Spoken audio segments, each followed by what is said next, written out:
Welcome again in Indiana. There is no place like the Indianapolis Motor Speedway, dubbed the racing capital of the world. Calling is what they call commentating stateside. We welcome you to JBMotorsports' call of the Sonso Grand Prix of Indianapolis.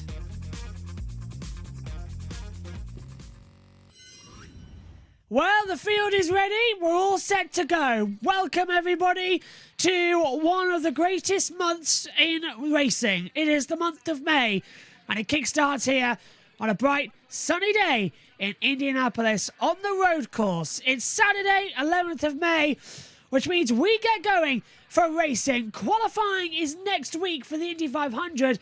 Card day is on May the 24th, and the greatest spectacle in racing is on the 26th of May in a little over 2.5 weeks' time. What exactly is going to happen? That's anybody's guess. Where it all starts is right here, right now. Welcome to Indy. Let's head it downstairs. We've had 3 races so far this year, and 3 different winners. Pato O'Ward was awarded the win at St. Pete. Then it was Scott Dixon at Long Beach, and Scott McLaughlin took Barber. Here today, it's Alex Palou, reigning champion, who lines up on pole position. What can he do? Let's send it back over to what happened in practice. Doesn't boil over into too much aggro, as we saw back at Barber Motorsports Park. And then this morning, the same 2 guys, Santino Ferrucci and Roman Grosjean, going at it on an install lap. Santucci throws him the bird. Grosjean is complaining that race control has to do something, and I love Santino's reaction. He's like, whatever, dude, if you got a problem, come and say it to my face. Somebody sabotaged those 2 guys' Cheerios this morning.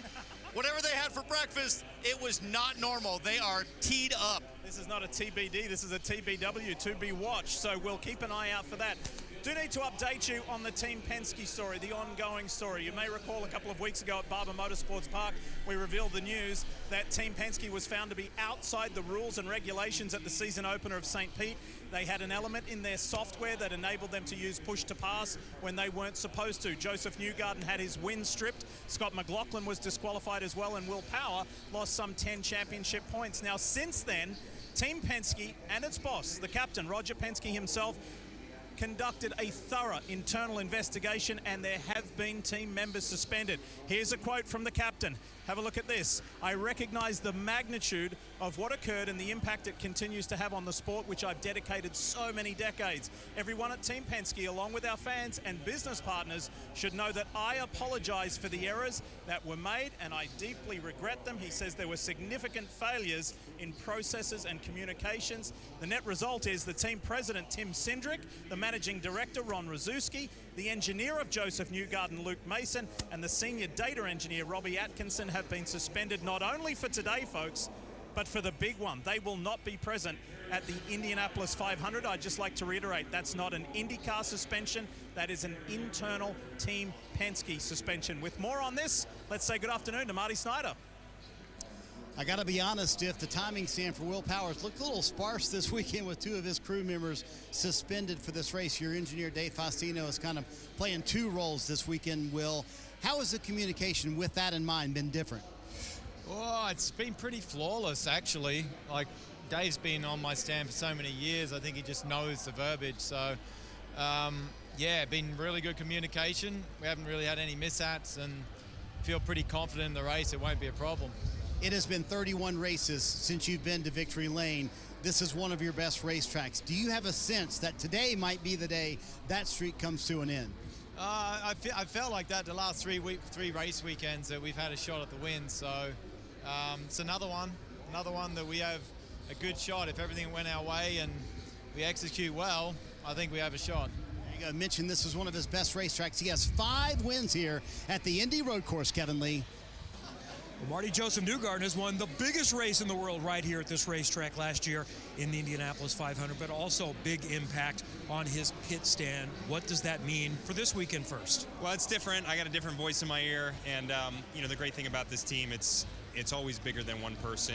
We've got a lot of depth, and you know, some of the new additions that I'm working with this weekend, I've known for a long, long time being a part of this team. So very excited to be here. You can't beat the Indianapolis Motor Speedway any day of the week. It's given a lot of energy, I think, to the whole group. And I think we got good cars, so I'm really excited about that. And, you know, team's energized and ready to go.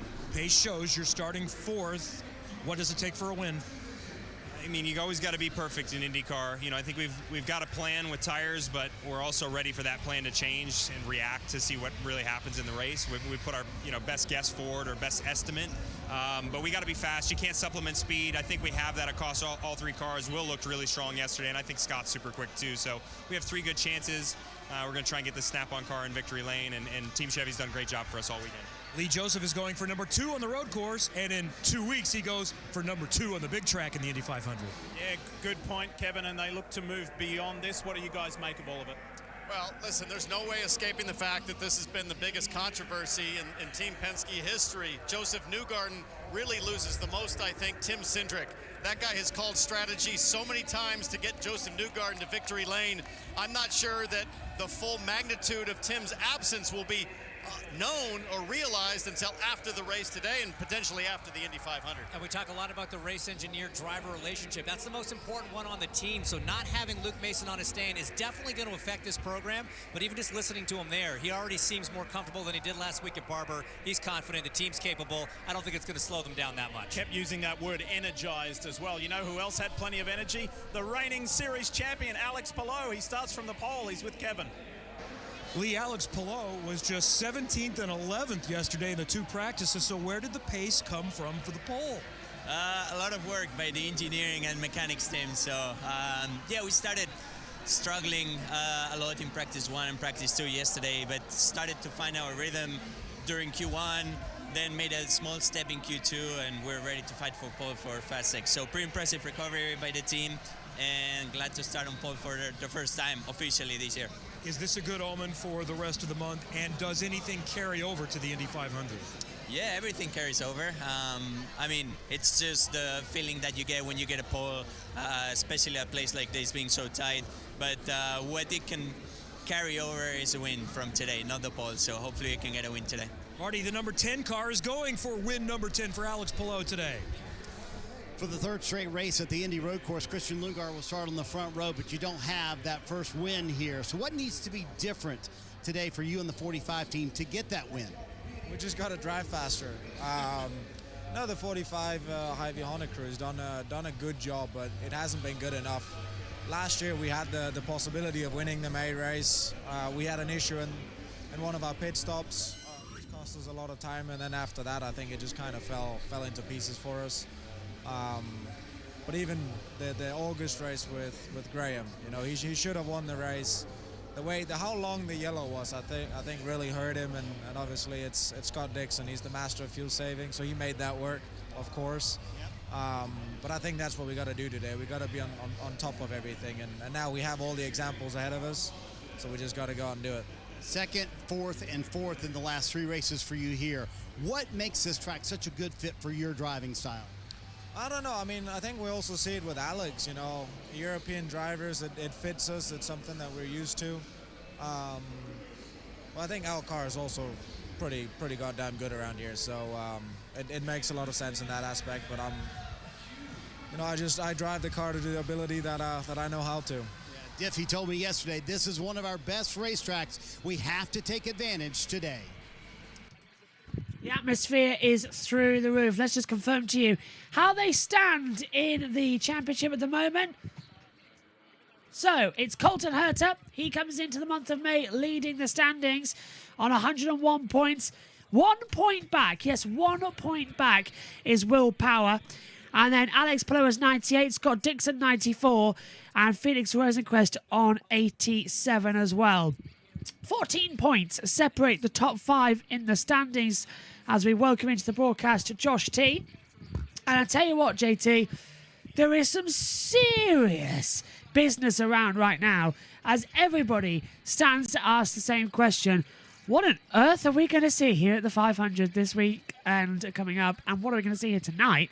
Because whoever wins this, historically, has a better shot to win the actual 500 in a couple of weeks' time. Hello. Hello, yeah, absolutely as well, and that has been proven in the past. And 8 different winners in 15 races, 9 different pole winners, 3 races have been run caution-free here at the Indianapolis Grand Prix. It's going to be a good race, and let's hope we don't have many delays. Let's say good afternoon to Tom It Gaymore. is the magical month of May. My name's Tom Gaymore, and I'm talking you through all the NBC breaks from Sky Sports HQ. And there's been lots to talk about so far. Look at the top name on that list, Teo Porcher. He's been confirmed this week to be in that car, the 6th car, the Arrow McLaren car, for the rest of the season for every single race, bar the Indy 500. We saw him testing at Gateway a week ago, did about 110 laps. He was asked, how was your first oval experience? He just looked, laughed and said, scary. But he enjoyed it. Who's going to be in the car for the 500? I'm pretty sure all things point to Callum Ilott as well, who's racing over in Belgium today at Spa-Francorchamps. And the other big news is Luca Giotto in the car at Dale Coyne for Jake Harvey. We know that. David Malukas, well, he's the one that has made way for Teo Porcher after his wrist injury. He's had the cast off. He thinks he'll be back in June, and there's a few little conversations about where he may go. Will he be in a Dale Coyne car later on in the year? Well, that is a big question mark. And then, on the tip of everyone's tongues, the Penske suspensions. Luke Mason, Newgarden's engineer. Robbie Atkinson as well. He is Will Power's data engineer, and then Will Power's strategist as well is out. Ron Rzuski, and of course Tim Cindric, the president, Newgarden strategist. Well, he's out. Some of you might ask, well, Will Power, he didn't really break any of the rules. Why is he suffering this weekend? Well, it hasn't stopped him so far. He was very quick in qualifying. Yes, thank you, Tom. He was indeed, as we welcome up JT to the box, and we finally actually got a IndyCar preview screen in operation with our cams as well. Hey, no, see, who says we're not prepping? And by the time we get to the Indy 500 as well, and going forward, we'll have the track rotating behind us via Google Earth. You might have seen that if you're watching our coverage of the race earlier on today from Formula E. Just a little update then for you as well. If you're watching our coverage of MotoGP, live coverage is going to away on JBMotorsports 2 for the next few races, and then transitioning back over to JB Motorsports after the Le Mans 24-hour weekend as well, just so that we are crystal clear going forward. So, mannequins falling around, JT, going into it. Last time out at Barber, definitely was quite an interesting race. You were commentating on that one. You've done all of them so far. I haven't. But it was certainly an interesting race in Alabama to prep us for the month of May.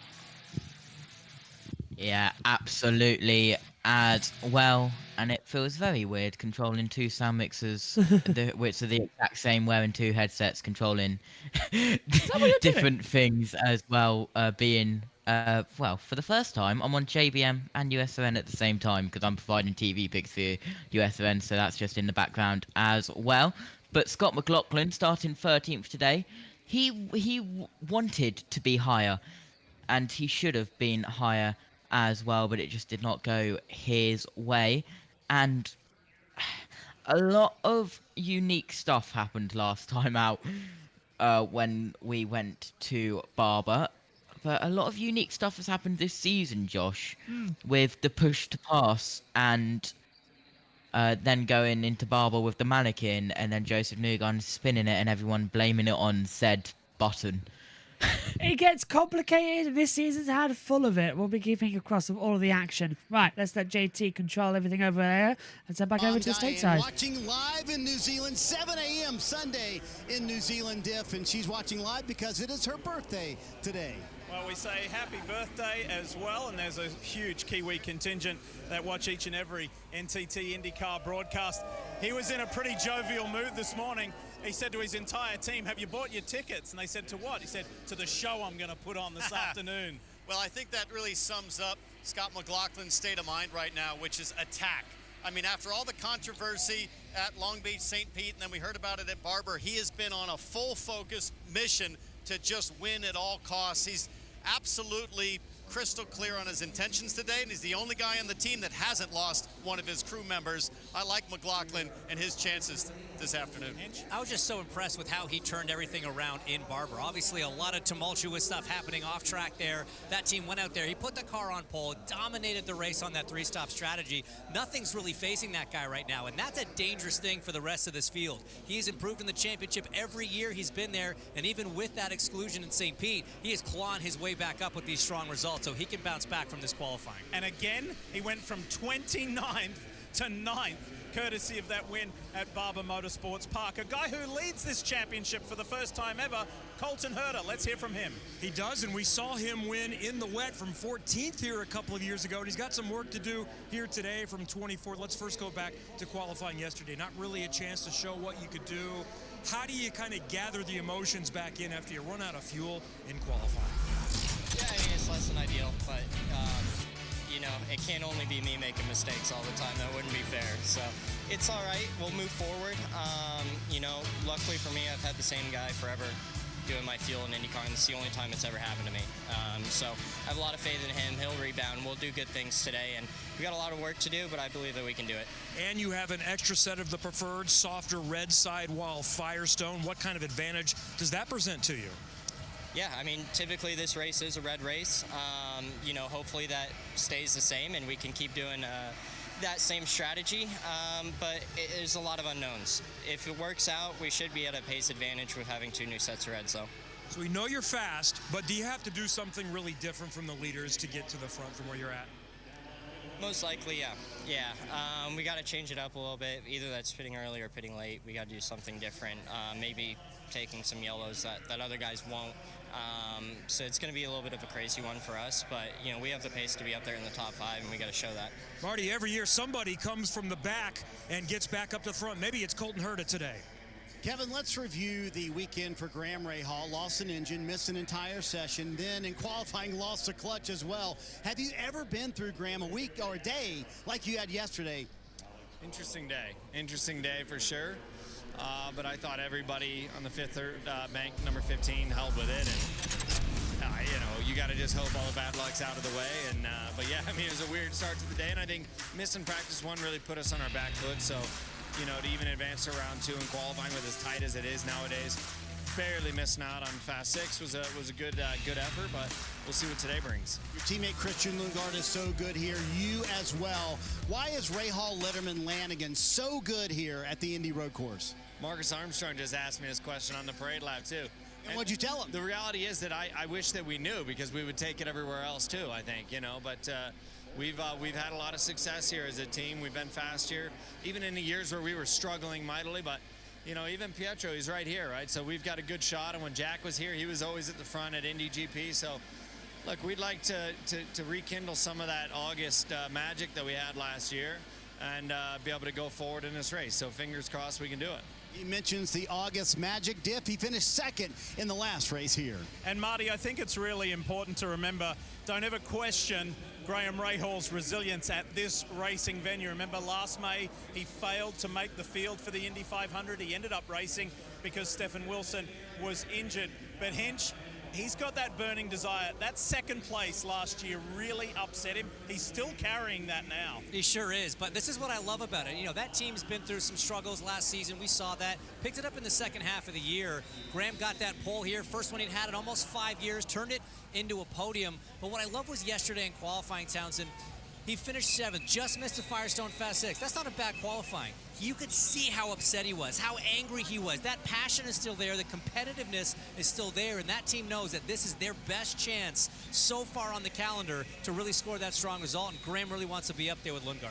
T-Bell, what about Colton Herta? He hits the highest point of his career, leading the championship for the first time ever, and then runs out of fuel in qualifying. Where's he at today? What do you see from him? What do you want to see from him? Well, I'll tell you where Colton Herta's at. He is still leading the championship despite what happened yesterday. And what we've seen from Colton Herta this year is a guy that has turned from the first-round draft pick into the franchise quarterback. There is leadership quality coming through in Colton Herta.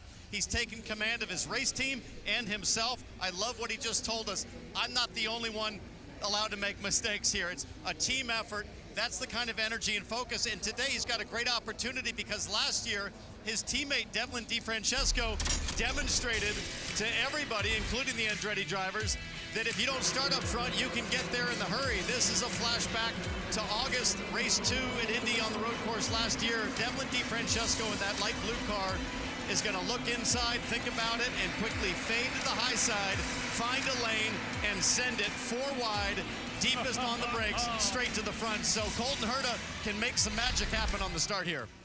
We love that, and it was great to see it again. Maybe we will see it today. There's one thing for sure at this place.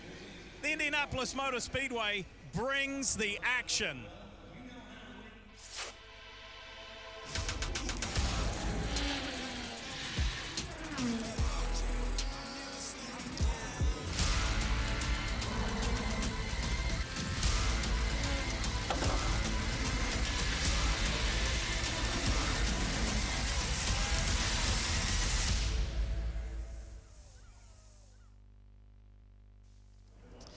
Well, what can we expect today? 85 laps around this Indianapolis Motor Speedway road course, 2.439 miles, of course. It's the 10th anniversary to the first INDYCAR race we had around this road course, but we've held 14 races here. No one has won more times around this road course than Will Power, and he's got the most pole positions as well. He's won 5 times with 6 pole positions. Penske have the most wins, 8 wins to their name. Chip Ganassi have 3 wins, and of course there are 4 drivers who have competed in every single road course event around here. And the drivers that have won: Alex Palou, Alexander Rossi, Colton Herta, VK Dixon, Newgarden and Power. Last year it was Alex Palou who won this race by about 18 seconds.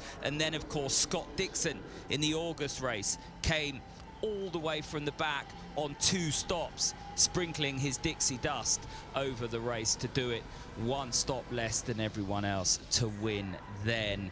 We think it's going to be a 3-stopper. We think it's going to be a red race. So as it's a road course, they'll run the red tyre, the alternate, and the black tyre, the primary. We think that the red tyre is going to be quicker. Last year, though, here, typical IndyCar, Alex Palou made it work on the blacks. It was a black race this time last year, but I think with the different tyre compounds that will change this year, because to make things really complicated, this year's alternate is the 2023 primary. So if you've got a notepad, start writing that down. But it's a real split strategy as to who will start on what tyre. We'll run through that in the next break, but 8 out of the top 16 will start on the reds, the others on the blacks. So it really is going to be a question mark as to what comes out on top. We think it's going to be a red. The ones with the Fast 6 involvement in yesterday's qualifying, they're going to have 1 less new set of reds than the others, so they are already at a disadvantage at the front.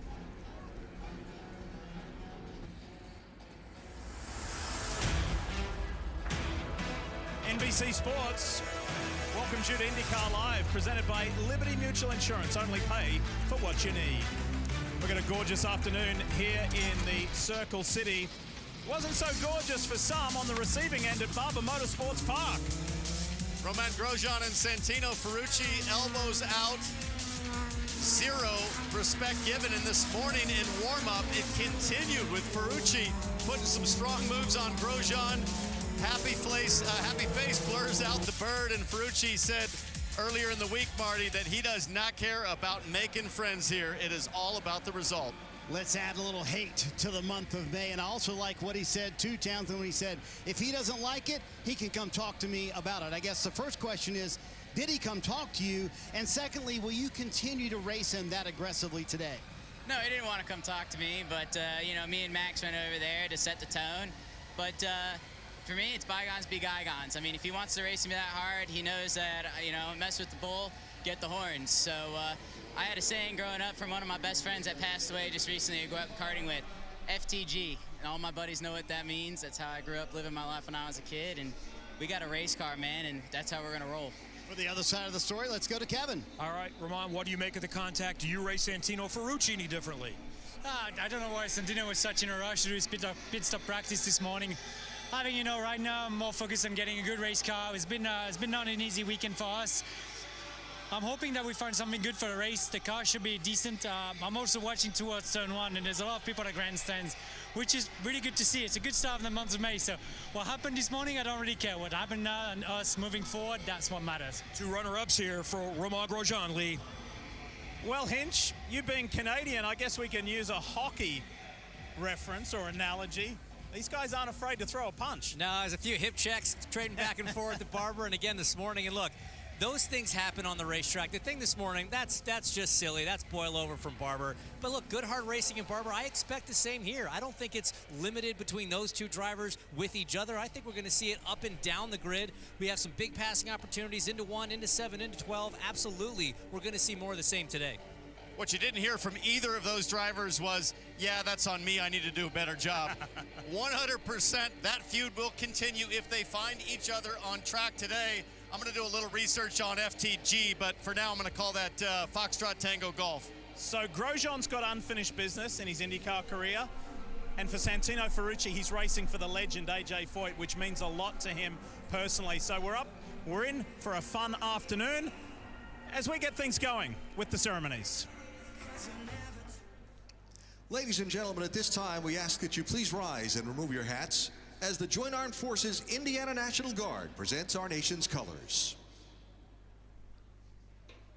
Please remain standing as Pastor Mark Skidema offers today's invocation. Holy Father, we are living in difficult and turbulent times, so we pause at the start of this race to ask for your grace upon our leaders and leaders around the world. Father, would you grant them wisdom and discernment to lead us towards peace and prosperity?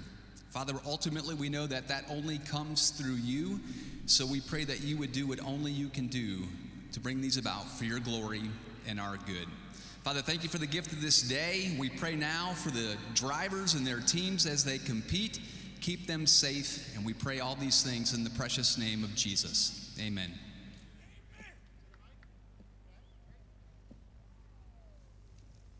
Here today to honor America with the singing of the national anthem, please welcome Indianapolis native singer-songwriter Maida.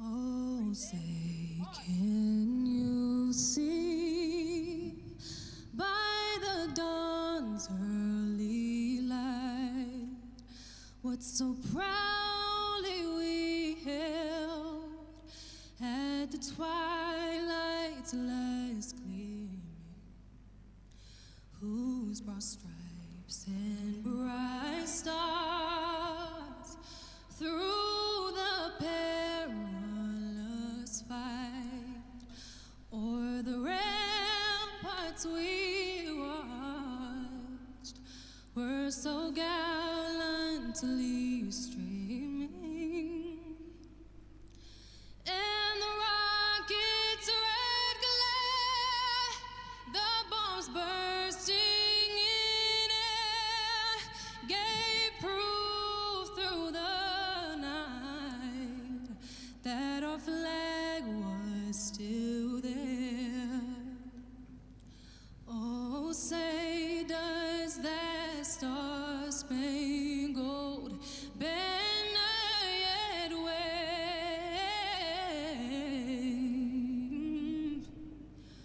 o'er the land of the free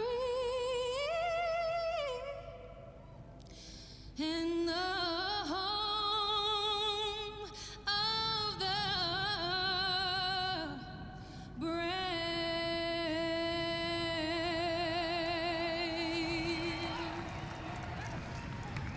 Terrific national anthem. The helicopter flying over the grid is packed. 27 drivers ready to go. The Indy GP, the perfect way to kick off the month of May.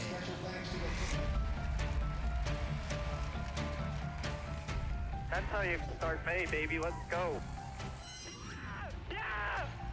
Pagenaud wins the Indy Grand Prix of Indianapolis.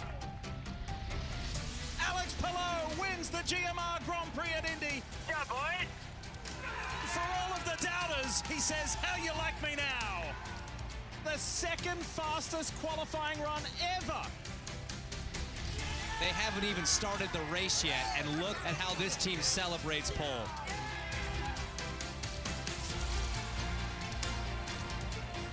Yes! WB race back! Finally! Did it, buddy. You just won the Indy 500. We won it. Fantastic job. You are the man. I love you! This is INDYCAR! That's what I'm talking about! Woo! The biggest single-day sporting event in the world. The month of May at the Indianapolis Motor Speedway.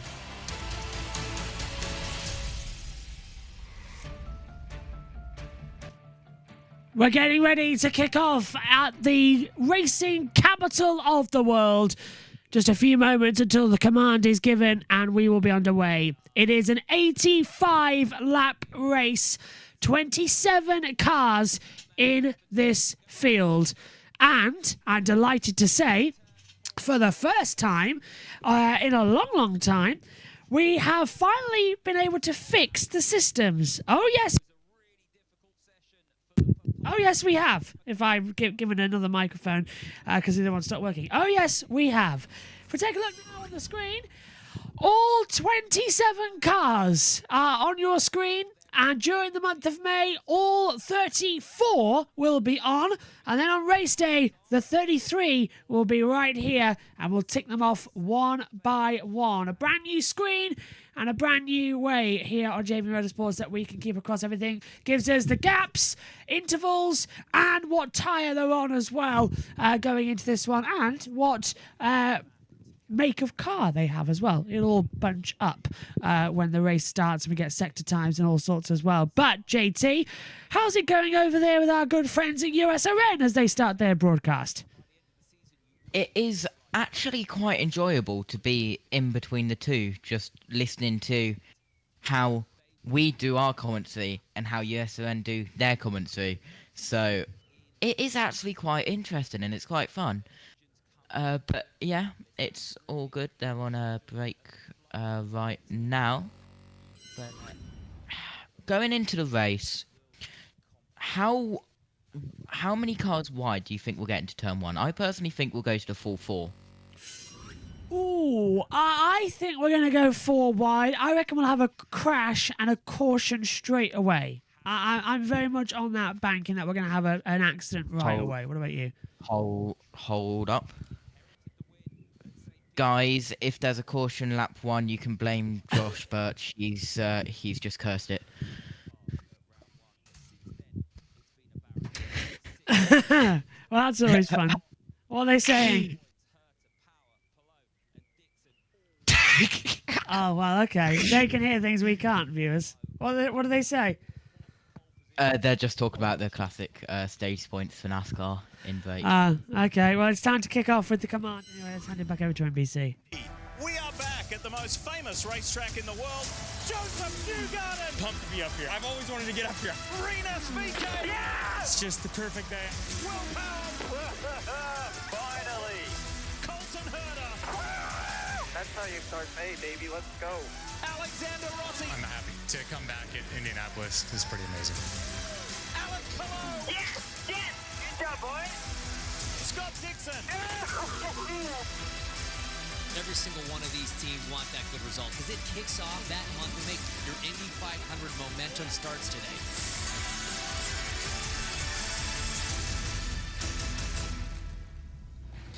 The road course at Indianapolis, the drivers love this race. Yes, there is a golf course inside this race course, the fastest road course INDYCAR visits all year long. This race has been very kind to Scott Dixon. He won here last August, as we just saw, and he has his best starting position of the year today in 6th. But he told me a moment ago, I didn't do a good job in qualifying. I felt like we had a shot at the pole, and I messed it up. But when it comes to race trim, a lot of confidence in the 9 camp, Kevin, that they could go back back-to-back here at the Indy Road Course. Marty Arrow McLaren has 2 cars starting near the front, 5th and 7th, that both have new engines after Pato Awards blew in the morning warm-up. So Alexander Rossi's team also changed his engine as a precaution. Award, by the way, has a win this season, but hasn't led a lap. And he said, I'm not really counting that one. He inherited the lead at St. Pete and got the win after Joseph Newgarden was disqualified. So he wants a proper win for the first time since 22. And Marty said mostly he just wants a clean race after he's had mistakes the last couple of weekends. Kevin, let's chat with Brian Herta, who has won here as a strategist on the big race at the Indy 500. But Brian, a lot of strategy at play today. Wide windows, which means you can pit early in a cycle or late in a cycle, and it times out about the same. What really drives that decision, Brian? Well, I mean, really, you're just playing chess out there because it's when you pit, but also what tires you have on and what tires the cars you're racing have on. So you see a lot of different. You see used reds, new blacks, used blacks all across the starting grid. That tells you everybody's going to do something a little different, and we'll be up here playing chess with each other.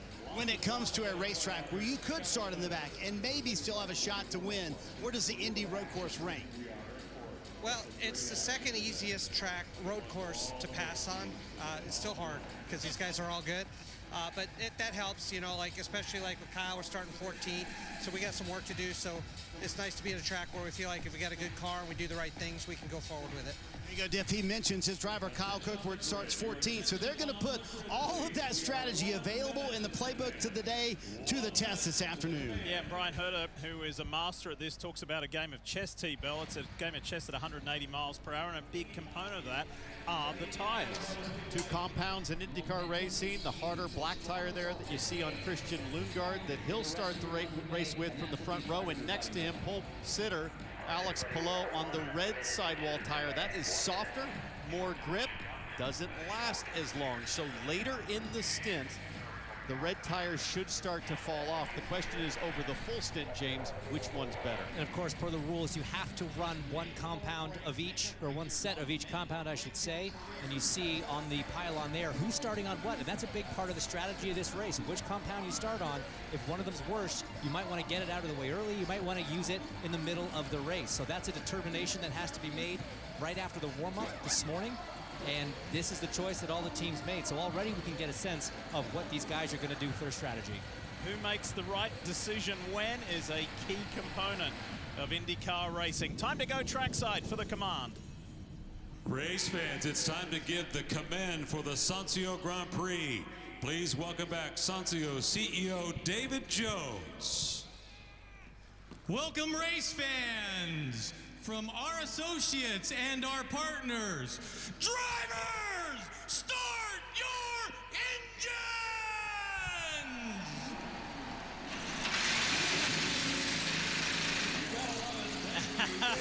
We're all as excited as David Jones from Sancio, that's for sure. Are you ready for some INDYCAR racing at the Indianapolis Motor Speedway? We'll do it when we come back.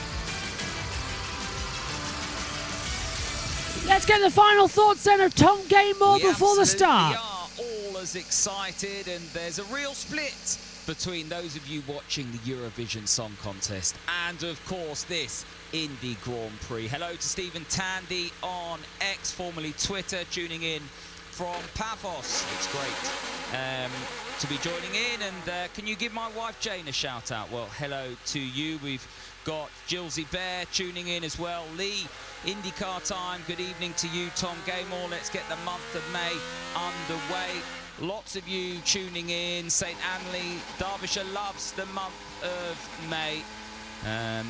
Well, we all love the month of May. Dominic Murray as well. The 500, the best race of the year. But for now, we focus on this 85 laps around this Indianapolis Motor Speedway. And you can get in touch on X, formerly Twitter, at Tom Gaymore, Gaymor.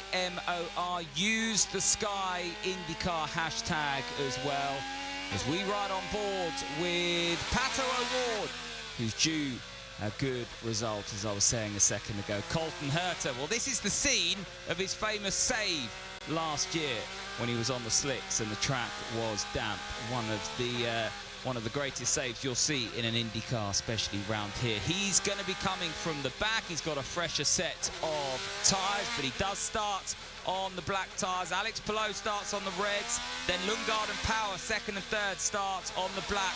Newgarden in fourth, also starting on the reds. Then Pato O'Ward and Scott Dixon fifth and sixth on the blacks. Then it's Rossi, Armstrong and Rahal, seventh, eighth, ninth on the reds.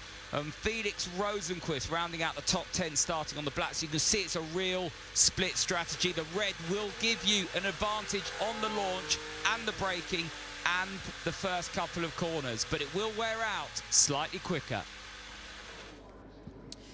Thank you, Tom. Are you ready? This is the month of May. It starts right here, right now. 85 laps ahead of us here for the Sonso Grand Prix at Indianapolis. The two pace cars venturing out onto the circuit. The pace car for this one, and then the following for the Indy 500. Well, you've gone through the grid with Tom. Let's go through it one by one. Alex Palou on pole position. Alongside him is Christian Lundgaard. Then it's Will Power, Joseph Newgarden, Pato O'Ward, Scott Dixon, Alexander Rossi, Marcus Armstrong, Graham Rahal, Felix Rosenqvist. That's the top 10. Pietro Fittipaldi is 11th, followed by Venus VK in 12th. Scott McLaughlin is 13th. Kyle Kirkwood 14th. Agustin Canapino 15th. Santino Ferrucci 16th. Jack Harvey is 17th. Theo Pourchaire, he's in 18th place. Linus Lundqvist is 19th. Christian Rasmussen 20th. Marcus Ericsson 21st, Luca Giotto 22nd, Romain Grosjean 23rd, Colton Herta 24th, Kiffin Simpson 25th, Tom Blomqvist 26th, and Stingray Robb is 27th. In terms of previous winners here, Scott Dixon won the second race here last year as well, but Alex Palou won this very race 12 months ago. He now starts on pole position for it. Can he take it? It's a difficult lap here, JT, using the F1 infield circuit that was modified as well, but it's a fast blast circuit that always delivers something going into the month of May. Yeah, absolutely. Going up through turn 1 and turn 2, up through turn 3. Of course, you've got the escape road if you go straight ahead at turn 1, which has benefited some drivers more than some other drivers in some good ways and some bad ways and some controversial ways as well. Up to 4 wide up into turn 1 we've seen multiple times this weekend in support series. Will it happen in IndyCar? It happened last year as well. Up through turn 7 and 8 and 9, the quick right left, then on to the straight, the sweeping right-hander back onto the oval until we get into turn 12 into the right-hander. Then it's left-hander, go straight ahead for the pit road, and then we swoop back for the long sweeping right-hander, accelerating 100% back onto the oval, and that's a lap of the Indianapolis road course. Getting ready for the green flag to come out. Alex Palou will take them to the lead. I'm watching Penske at this start here. Power and Newgarden. They haven't got the push-to-pass system on the go now. That's been sorted. So the only thing, JT, they've got here is either pure pace, but they are starting one of Will Power on the primary tyres, Newgarden alternative tyres. So a split there between the two. Yeah, absolutely. And was that a replay of a lockup, VK, or was that live? That's live. That is a live lockup as they come 2 by 2. So yeah, just a slight change as they come into it. Well, here we go. It's the 10th anniversary of the Grand Prix of Indianapolis. It's become the traditional start point for the greatest month in all of racing. The month of May in 2024 is about to get started. Alex Palou versus Christian Lundgaard out onto the banking. The month of May of 2024 is under starters' orders with a green flag for the Grand Prix of Indianapolis as we hurtle down towards turn 1. Heavy on the brakes. We are 4 wide in the mid-pack. The two McLarens getting involved. Dixon's on the outside. Palou locks up. He almost takes off Lundgaard. Dixon comes into Cropper, and there's a multiple car. 1, 2, 3, 4, 5, 6 cars off the track at the back as we come towards the sharpshooter 4 and 5. And into the lead goes Christian Lundgaard after Palou's lock up at the first corner. Dixon's down to about 5th position, and off again comes Callum Ilon. Comes that's Venus VK coming down the outside. There goes Lundgaard on the inside, still battling with Palou as we come down the Boulevard Avenue. Yeah, absolutely. That lock-up for Palou caused a concertina effect and made everyone... Oh, and that's a big move there for one of the McLarens, I believe, of Rossi with 3 wide. And he's going to come in with his teammate here as well, with Pato O'Ward. They're going to go side by side, coming towards the chicane as well. So everyone just getting up to grips. There's the 30 of Pietro Fittipaldi. VK just changed a mix up the inside there, shoving his nose in is the 8 car as well of Linus Lundqvist. The field has changed. It's Lundgaard from Palou, Power, Dixon, Newgarden, O'Ward, Armstrong as they come through the first 2 corners. Then it's Rossi coming down. There's already 3 cars further back, side by side. Broken front wing, it looks like, on one of the... Is that Agustin Canapino? Yeah, it is. And he's off at turn 1 as well. And just about caught it as further back it's Simpson, Kiffin Simpson nearly pushing him off the circuit as well, trying to come into it. Lundgaard's got the lead by half a second. He's used 2 seconds of push to pass at the moment as they continue on the backstretch. Yep, Stingray Rob getting very close to contact to the rear of a car, as here we have Ferrucci making a move down the inside, and that's on, I Grosjean, believe, isn't it? the 28 No, of it's Ericsson. Ericsson. Yeah. And getting through there, but here comes Grosjean up the inside, locks up, and Ferrucci gets to cut back. We're still side by side. Ericsson getting involved as well. That's going to be close. Grosjean's not giving him any room. Ferrucci going to run him up towards the banking into the braking zone at the chicane. Grosjean's off the track. Ferrucci forces him wide and immediately jumping on the inside. Ferrucci's like a mobile chicane, but coming through as well. The 28 car is of Marcus Ericsson, the Indy 500 winner, and many people say should have been winner last year, the runner-up. He's on a charge. Lundgaard, though, has the pace. Rahal Letterman Lanigan Racing still going wild, and the midfield is absolutely a bustle with racing as Armstrong comes under attack as well. Look at this further back. That was Rossi and Armstrong in a battle that we saw briefly before we cut back as McLaughlin slicing through the field on the inside line. He gets back ahead with Ferrucci and Rasmussen, Ericsson, and even Kiffin Simpson involved. What a start, JT. Yeah, absolutely. McLaughlin moves up a place. VK overtook Harvey for 11th. We've got some moves further back. Ferrucci going up the inside. I believe Colton Herter as well. Big lock up there for the Cyrus XM car of the 60 of Rosenquist. And off into the grass. So Rosenquist push wide. He'll drop down to 26th position. Theo Porcher down to 25th position. Porcher started this race 18th, so the rookie not having a great start, already getting pushed about as they come across the line down towards turn 1. Lundgaard leads, Palou closely in second, Powers third, Dixon's in 4th position, Newgarden O'Ward closing up, Armstrong's a bit solo, Rossi, Rahal and Fittipaldi into the braking zone. That's your top 10 at the moment, but Palou all over the back as we take a look at this replay of Ferrucci pushing off Grosjean. Yeah, that was just straight pushing off of the track. Here's a replay at the start. What happened 3 wide, and then a little bit of contact there, I believe, for Ferrucci into VK. Canapino with wing damage from the middle of the pack. So let's look at Canapino. He locks up, causes it all, and then just sort of clatters into everybody else. Yeah, Palou locked up, which made Dixon go into the back of Palou as well. Yeah, because Dixon comes back around the outside now, and he's going to get a little love tap there. And great run from Lundgaard to push him out wide. And that's what they sent Dixon down to 4th, from Power up to 3rd. And there's a secondary lock-up here. Oh, hello. Ericsson on Herta. And that's why Herta's dropped down to last place. I had, well, 23rd overall. I had wondered. Herta didn't, where did Herta start? I'm looking at the grid order. 24th, still 24th. Actually, he's up to 23rd, so... he got off the escape road, that's why. Yep, here's McLaughlin at the start. There's There's the VK. contact there from VK, and then McLaughlin just gets sandwiched with Rosenquist on the left, VK and Rossi on the right.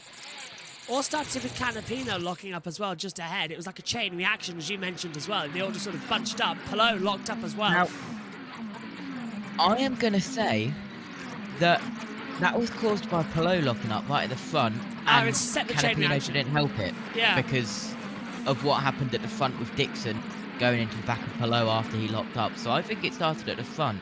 I'm with and you then on that. Canapino didn't help, as there was a little bit of contact there from the 20 as the 28 of Ericsson trying to get past the Rasmussen. 20 of Rasmussen. Yeah, so That's 16. Yeah, so Rasmussen's still holding back. Ericsson's going to be pushing harder and harder in the first half of this little stage. They want to get that sorted as Palou continues to chase down Lundgaard in towards that first corner. They're definitely flying across the start-finish straight as well as they're coming towards turn 1. Well, Indianapolis is certainly giving us an interesting road course race. Here's the 77 of Romain Grosjean chasing down Carl Kirkwood already. What can I do, guys? Okay, get focused, Roman. Let's get going. Come. Romain Grosjean's clearly not happy over the team radio there. That takes me back to these F1 days. Come on, guys. Comes first. And the top 5, lap 6 of 85. Lundgaard, Palou, Power, Dixon, Newgarden. Come on, guys. NBC. I know. Let's check in. Laps into the race. Let's check in with Tom. It's a bit like the Formula Ford Festival there at the beginning, but it's a bit of a headache for Alex Palou because he made that mistake down into turn 1. He locked up, that compromised his ability to rotate into turn 1. He went wide, and it was Christian Lundgaard that got the switch back through turns 2 and 3. Now, they are on an alternate tyre strategy because at the moment, Palou is on the used reds and Christian Lundgaard is on the new primary. Now, just how long can those used reds go in the opening stint? We think that the primaries can go probably to about lap 23 if the fuel will go that long. But the used primary, the used reds, the alternate, they could, well, if they can get them to lap 17, then they're in a good space. So another 10 laps to go, at least for Alex Palou to make the 3-stopper work. But at the moment, expect the gap to grow between Lundgaard and Palou, because Lundgaard, although we said it's going to be a red race, those sticker blacks are going to be better than the used reds as that first stint plays out. Now, the big losers in the opening few laps, Felix Rosenquist, one of those, Teo Pourchaire as well, Carl Kirkwood, Colton Herta as well, who, of course, is our championship leader coming into this weekend. Now, they are all in the wars, but there's some big names at the front.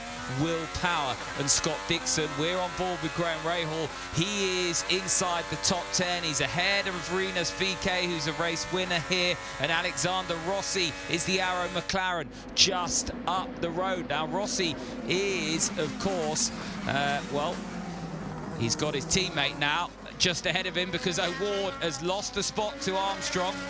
So Marcus Armstrong now making it 3 Chip Ganassi Hondas in the top 6. He's got Joseph Newgarden just up the road now in the Penske Chevrolet, and then it's his teammate Scott Dixon. But 2 of those Penske Chevrolets going well. Will Power and Joseph Newgarden, of course, in the top 6. But at the moment, it's Christian Lundgaard, who looks like he's in the driving seat as one of the Meerschaert cars coming into pit lane. I think that is Felix Rosenquist. It's Blomqvist. Tom Blomqvist in pit lane. So drama for the Brit at this stage. That won't be scheduled. Yeah, he's gone straight down there as well and come back out. So I wonder what that's all about. Lap 9 of of 85. 77 to go here. Lundgaard leads the race from Alex Palou, ahead of Will Power, Scott Dixon, and Joseph Newgarden has the top 5. Well, the action is hotting up here at the Indianapolis Grand Prix. And down the pit road, as you heard from Tom Gaymore, came Tom Blomqvist. He looked like he went straight through as well, as now we're seeing, I believe that's Ferrucci, finally being dealt with by Marcus Ericsson coming in towards turn 1. So a good move there, as they all desperately just try and huddle up together. Not even lap 10 yet, JT. We've already had a car down pit road. Yeah, noted. Don't take 2 headsets off. They are a nightmare to put back on the way that you had them Need last time. Need earplugs for you as well. Nah. I mean, I do have them, but I don't know where they are. So yeah, and it's just easy. It's just easier. I have a baby bus mixer and one headset. There's some contacts there from some tires. And to quote Seth, excuse me coming through. Well, I thought I'd put 2 on just so you match. Just Yeah. settle down. Only do what we can do from here. I wonder what I sound like coming through 2 microphones right now. I've switched both on as there's an overtake down in towards the first corner as well. One of them is set up for Megan, not for me, so I don't want to deafen you on Megan's voice levels as they come in towards the braking zone for the back half of the track. Just got to take it ever so carefully there. So yeah, one set up for Megan's voice level, which is quiet but then loud, and then one set up for me. So it's like definitely on the wrong channel. Here comes Scotty Mack round the outside. Little bit of a braking as well. Oh, contact! Terrible contact! McLaughlin turning in, losing his wheel, and just getting the 20 car sideways. A little bit of Rasmussen. That was a bit too tight for my liking. Rasmussen almost went off wide, and McLaughlin does go through, but almost a huge accident down there in the back half of the track. In towards turn 6 and well, actually, yeah, it's down into turn 7, down Hullman Boulevard. Yeah, absolutely. Massive slide there for Rasmussen. Have we covered the penalty for Marcus Ericsson? No, is he on a penalty? Marcus Ericsson has been penalised 5 positions for avoidable contact with Colton Herta on the first lap of the race. Right, has he taken that? Where's he dropped to? Yes, he has. Rosenquist back in. Give those up on the track. Rosenquist So is... Yeah, sorry, go on. Yeah, that's it. Rosenquist into the pit lane. Rosenquist has come into the pit lane. So there's something going on there that we need to figure out. That can't be a scheduled stop. He's on the primary tyres. They've only lasted 10 laps. As you heard from Tom Gaymore, we're expecting it to be a red race, which means the red alternative tyre is the faster one and the one that we're going to be seeing more of. It is an alternate stop. And on goes... Okay, so Rosenquist changed to brand new sticker reds. That's early and that's a surprise. Didn't expect that coming into today. Down across the straight we go. In towards turn 1. Palou just settling behind Lundgaard now, isn't he? Lundgaard's not even going for defensive positions. Palou just standing still. Yeah, absolutely. 7/10. The gap out front. And then it's Power multiple race winner here, of course, at the Indianapolis road course in 3rd. Then it's Dixon and Newgarden rounds out the top 5. And Marcus Armstrong doing well to keep his 6th place, drop down a couple of positions, of course. Top rookie, by the way, is Linus Lundqvist in 12th, who last time out got his first ever INDYCAR podium. Do you know what's really annoying me? The NBC feed only shows 20 at a time, so it keeps flicking between 15 below for the last 10, and it's really hard to work out who's where on what order. I have managed to get all 27 cars alongside in the new timing tower and readable, and have managed to get all 33 cars on the side screen readable with data for the 500. Why are they having so much of a problem? I can't work it out, honestly, it's so bizarre. They like big text, it looks like. Yeah, so much wasted space as well. I've often said hello, into the pit lane comes Colton Herter. He was running 20th after his opening lap excursion. Hello to Eddie, who's in the YouTube chat. Hi, Eddie. And so now everything begins as we come into it. Let's head down pit road. Starting on the red side walls. And from talking to Colton Herta and also his strategist Rob Edwards this morning, it was a fluid strategy, but they had the extra set of alternates, and they're going to another one here for this first stop. It would depend on whether they picked up a lot of spots early. They didn't, so they go ahead and come in early, and now their hope is that a yellow comes at some point and allows them to cycle through. Either way, if a yellow doesn't come, Kevin, the goal for Colton Herta right now is get out in clean air and go absolutely qualifying quick for 25 laps. By the way, if you've noticed that all the Andretti Global cars, all three of them are predominantly white this weekend, that is a tribute to the legend Mario Andretti and his first ever INDYCAR win, which was the Hoosier Grand Prix in 1965, and his car back then was white. That's right, just down the street here, first road course race. Yeah, and into the pit lane comes Linus Lundqvist as well, so I think JT were finally getting towards the first pit stops of this race. And Simpson and Kirkwood. Yeah, they're all diving in. Right. Yeah. Lundqvist, Simpson, Kirkwood, Porcher. Do we have pit lane reporters? We do. Kevin Lee. 3 races last season, and this is the first race that and track he's had a chance to visit before in an IndyCar. So Linus Lundqvist didn't get the starting position that they hoped for, but they thought the race car is pretty good, so they'll try something different, Marty. Kevin, Kyle Kirkwood is a really good example of how you don't have to be in an incident for it to affect you. You're going to see them pull a tear off here for Kyle Kirkwood because he said, I literally cannot see out of my windshield. So much dust, debris, and oil on my windshield. He had a tough time seeing, so they pitted a little bit earlier than they would have liked. They wanted to run a little bit longer, but Kirkwood literally could not see out of the car hinge. That's the one problem with these aero screens, isn't it, JT? The fact that they do get dirty quite quickly, and they've tried with visibility. Aero screen arguably safer than Halo, and this is Aero screen Mark II. I'd like to let you know. Aero screen Mark 1 will make its appearance back at the 500 on Monday. So this second version of the aero screen, lighter and less dense, isn't it? Yeah, absolutely. Of course, Mark 1 is the standard one. Mark 2, of course, released this year, is with the extra vents and improved as well for road and street courses. Let's get the latest from Tom Gamble. There's further up that are still on that black tyre, namely Christian Lundgaard, Will Power, Scott Dixon, Pato O'Ward.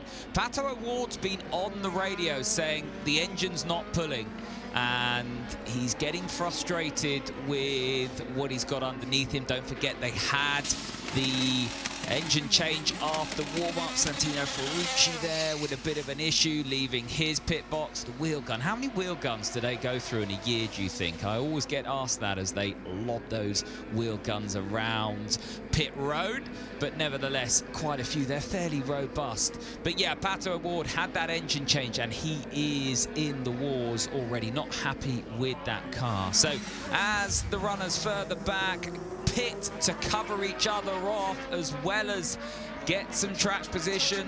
A bit of jeopardy because of the big fuel windows here. If the yellow comes out, they will filter to the front. They're going to put pressure on some of the cars out front now because on the sticker reds, they're going to be pushing on. That's why you're seeing some of the others come in to try and cover off that threat, an early advantage that they had in the opening 15, 16 laps. But for Christian Lundgaard at the moment, he's going to try and keep on those black tyres for as long as possible. He's controlling the race. Will Powers keeping them honest as well. He's not too far behind Palou, whose used red tyres will start to go off soon, and you can see the gap just starting to eke out. It's now up to 1.2 seconds, so he's lost half a second over the last few laps, so it's continuing to grow. But of the stoppers, who's leading out on track? It's Tom Blomqvist, Linus Lundqvist and Colton Herta. They're down in 18th, 19th and 20th at the moment. Felix Rosenqvist 22nd. Keep an eye out on them and just what happens, especially if a yellow comes out now. That's the problem for the cars that are staying out as we ride on board with Kyle Kirkwood. He's down in 23rd. He's one of those runners that's now on the sticker reds, having stopped early. Thanks, Tom. On board with Carl Kirkwood then. As into the pit lane comes Pato O'Ward, Jack Harvey there too. So now they are going to start changing up as they come down in towards the pit stop. Can Pato, who's going to change over from black primaries to red alternates. A lot of fuel going in there as well. And I'd say that's a very good stop. And a bit of a longer stop there, JT, as well, as I know you're hearing two different things. Yeah, absolutely. I didn't catch the time of that. I don't know if they showed it as well. About 9 seconds, I reckon that was. Yeah, so a little bit slower on the slow side as well. Jack Harvey in pit road as well. Will Power from third has pitted. On the primaries as well. So how long is he Lundgaard coming in for? He's on black primaries as well. Got a feeling that that's the tyre we should be showing you, actually, is the black primary. So I'm going to do some jiggery pokery. Don't worry, everyone, I came first in jiggery pokery. And I'm going to move the data screens around so that you can see it. I will be right back. That is going on the soundboard. There you go. So now we can tell who's got what tyres on and where. As into the pit lane comes Will Power, puts on predictably the red tyres as well. So there you go. Now you know what tyres are on. The black is the primary, the red is the alternative. The red is the faster tyre here. So that is going to be actually a very useful graphic we've got hold of now as well. Up here in the comms box. In order to show what's what. 3 different tabs in order to make that work. 68 laps to go. Lap 18 of 85. I suppose the responsible thing that me should do right now is also get the lap counter set up for the Indy 500, because not once in all the time we covered the Indy 500 has the laps remaining actually ever worked.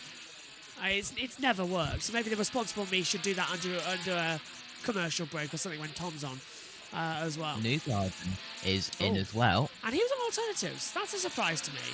He's coming this early. Yeah, there's definitely some alternate strategies here. Maybe some strategies looking for possibly a flag which would neutralise the race. As here is Newgarden. Opposite, JT. He's gone to black. Yeah. And good stop. Not a lot of fuel there, so he was fueled long on the red stint. And he just splashed it up going to black. So that indicates to me that they want to go under a caution with that type of tyre and let it tick out. They are expecting a caution. Well, they're wanting a caution. Yeah. Should we do the Lando Norris? It worked last time. Oh, hello. Hello, Lundgaard in. All in. Lundgaard, Palou, Dixon, all diving into pit lane. So this is going to get tasty now as they've all met the commitment line. Up to the mechanics now. We're going to shut up. Down to the pit boys for this one. As Lundgaard came to pit and tried to fuel up. So, Kevin, this is lining up to be a duel in pit lane for the lead of the race. So who is going to be the quicker pit crew? It is an easy in, and it will be an easy out for Alex Palou off of the U set of alternate, the softers, and this is a scuff set of primary. Slight wing change, blows away, Marty. Scott Dixon, who also pitted from 4th. Christian Lundgaard going to use alternate tires so the car was flawless. Remember, he said last year we lost his race partially on pit road as well, but that was a clean stop from the RLL group who beats Palou off pit road and holds the lead. Let's see where it all cycles out, though, Diff. Yeah, because we've got Power coming out, who's just pitted. He's going to go around the outside of turn number 1 as well. He'll meet the commitment line first, and that's going to come out side by side. Power nearly hits the side of Palou. Coming out of turn 2. Tyres aren't up to temperature yet for Palou. They are for Power. Power's on the reds. Brand new red tyres. But Palou on a scuffed set of old black primaries and big slide coming down Hulman Boulevard for Power out of the 6-7 chicane. He's going to dive bomb the inside of Palou. You can feel it coming. Under braking. So much more power. And he's through. Yes. Well done, Will Here Power. comes the switch back. Yes, it was tight. Palou tried it, couldn't work it out. That's motor racing at the Brickyard. Armstrong pits from the lead. Ray Hall takes it. So that's going to filter in with Christian Lundgaard still having the net lead of this race, followed hard by Will Power and Alex Palou now in 3rd. And look how much power already Now, the soft tyres take less time to heat up, and that is going to have right up there as well. What on earth did USON just say to make you laugh?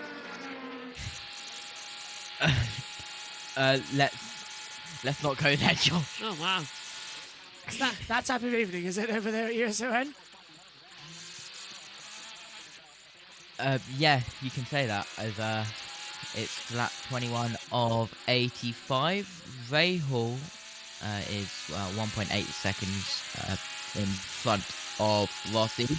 A couple of moves in the midfield with some cars pitting, and Alexander Rossi will pit from second this time. Power I think radio. we've got some team radio communications. Is it coming through? No.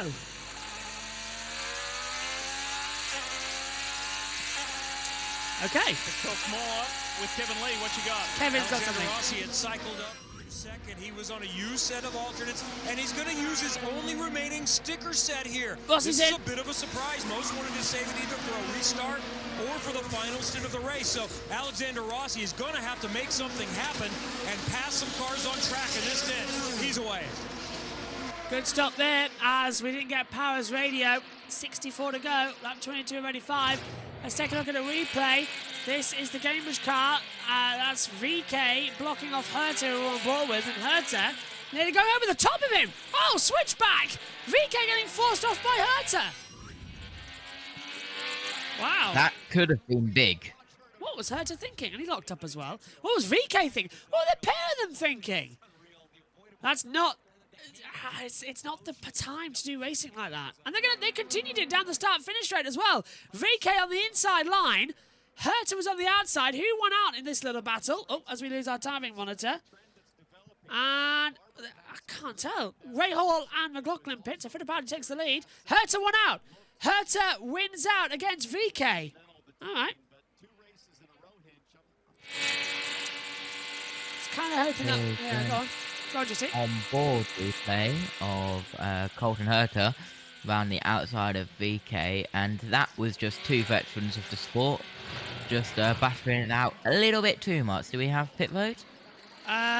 Here's Graham yes. Rahal still pitting in this first pit cycle at lap 23. Used alternates for Graham Rahal. Scott McLaughlin at the very front end of pit road. He too going to use alternates here for this first stop of the day for the 3 teams. Several cars in. Noticed that earlier Graham Rahal was able to get by Pato O'Ward in his opening stint. It was a fairly straightforward move down the front straight as the Soncio Chevy. Giotto, 10.6 second stop, slow stop. Very slow stop. A lot of fuel. Look at that. That's going to come out in traffic now. So they've all got kerfuffled up with the traffic at the back. Someone else coming down pit road as well. The 30 is coming down pit road. Fittipaldi from the lead. Right, there we go. That's why it's coming. Just notice it Has down. a 17-second gap, so won't lose that much. There's lap 23 of 85 of the Indianapolis Grand Prix. Your top 5, Pietro Fittipaldi, who has just pitted. So your new leader is Christian Lundgaard, then Will Power, Alex Palou, Scott Dixon, and Joseph Newgarden. And guys, if you're going to show a graphic like this, wait until the cars come down the pit road and wait until the graphic is updated, please. Driving me up the wall. There we go. Lundgaard, Power, Palou, Dixon, Fittipaldi. That's your... Oh, actually, no, because Fittipaldi's down in 6th place as well. Right, let's check in then once again with Tom Gaymore. More performance in those tyres for a longer period of time. Can he reel Christian Lundgaard in? That's the big question mark at this stage.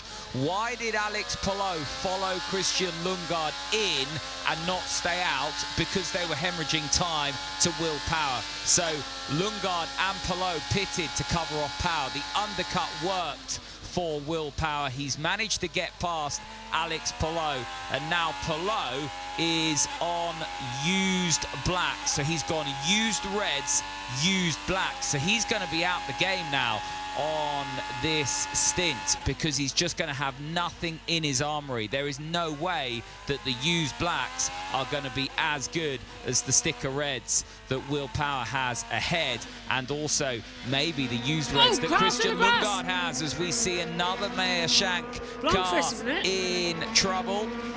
Blomqvist. 66, so it's all going wrong. I think it's going to be contact, JT. Blomqvist going to get sent off the circuit here. Oh, he's just locked up and gone straight on. Never mind. Yeah, that was just a massive lock-up from the 66 and goes off track and cuts the corner. Back to Tom. And just seeing where that has put, well, Felix Rosenqvist 16th at the moment, and Tom Blomqvist will drop down. Well, he's dropped down to 13th as we ride on board with Pietro Fittipaldi there, I think it was Christian Lundgaard it is who leads. The gap's coming down though to 1.5 seconds. Back with us then as we are kicking off the month of May. Let's see what we've got to go into this one. Timing screens are frozen up here in the comms box. So, are they all frozen? Yeah, looks like they are. Oh, and the back. Mighty good. Lundgaard leads, 1.7 seconds to Power, Palou third, Dixon fourth. And this happened while they were on commercial break, for those of you watching in America. On the inside line, Blomqvist turns in, locks up, and goes straight on. And sadly, loses out ever so carefully to Pietro Fittipaldi, of course. And this was Kiffin Simpson making him on the inside of Christian Rasmussen to this. Oh, and yeah, well, yeah, Rasmussen. Actually, is that Ericsson? I apologise. It's Ericsson and Simpson. Didn't get the onboard camera. NBC could do better at identifying their cars. They're not exactly as sharp as Formula One, are they? Even during the 500, it's quite tricky. I mean, yeah, not really. Hello. Hi, Amy. Hello, Amy. How are you making? What are you making of the race so far? And how are you? Haven't really followed much of it, but yeah, doing well. Did a lot of roadblocks with Josh T earlier, and yeah, it was very fun. We were working together basically to beat all of the others. That's the way to do it. I unfortunately had to dip a couple of races for Omi because USON. Yep, USON as well, getting set. I've got my microphone in my hand. That is the tomorrow Darlington throwback. Just picked that up, it was on the desk. Compared to the modern one. Insane differences. But yeah, we're going throwback. Can't wait for that.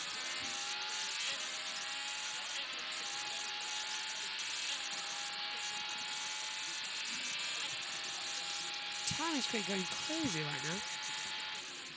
Oh, I think it's finally caught up a little bit. So Lundgaard. I mean, you see, you don't have. There it is. It's just come back up. Yeah.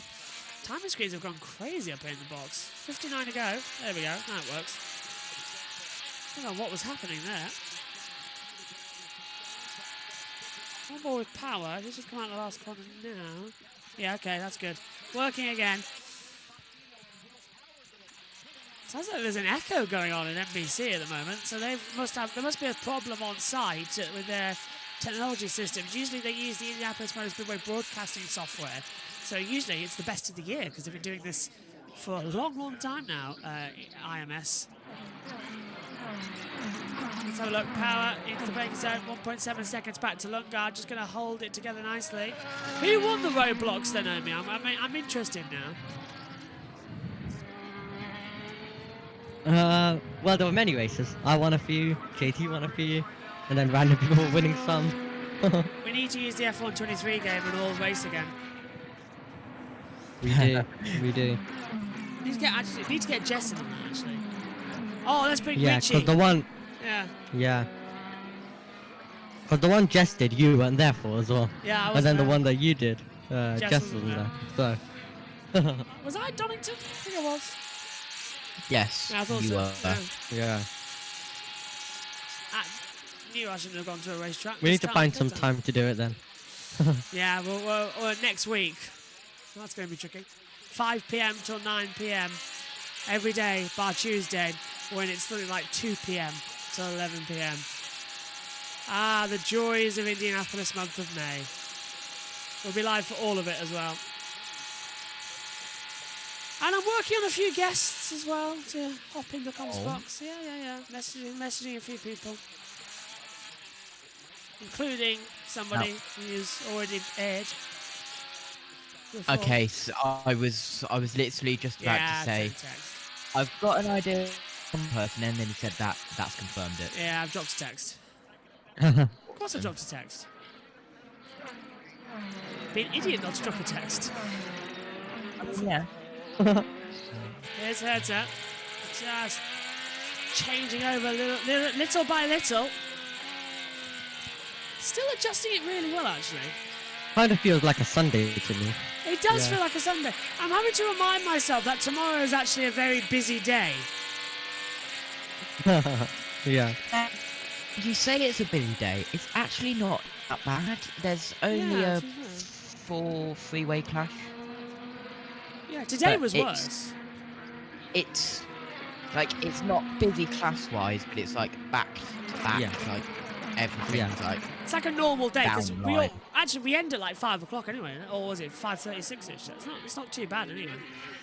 Yeah, but then NASCAR in the evening. Oh, yeah. You forgot about that, didn't you? Yep. Forgot about it. Next weekend's easy though. Move. That's This not- is Ray Hall. Ray Hall getting ahead into turn 1. Nice move on the inside, getting ahead of Joseph Newgarden. Next weekend we have Sky F1, but do we have NASCAR? Is it the All-Star race next week? It is indeed the All-Star race next week, and it's 1 a.m. Monday morning. And for the boys and girls as well, to let you know, it's also pole day next Sunday for the Indy 500. And so it's bump day and pole day. Yep. So it's a lot of laughs. It's a lot of laughs. Oh me, the Indy 500 schedule is on the commentator series chart as we've got VK down pit road. It's a super busy week, honestly. The month of May and June, just Copy. And since that one... That's a radio message to Ray Hall, being told to push as he knows it's coming out of the pit lane of Venus for VK. Yeah, basically, month of May and then June. Literally one of the longest couple of weeks we do on the whole calendar is the two McLaren side by side. Let's hear from Herta. 187. We burned more for longer on the first half where we were making sure we edged out these guys.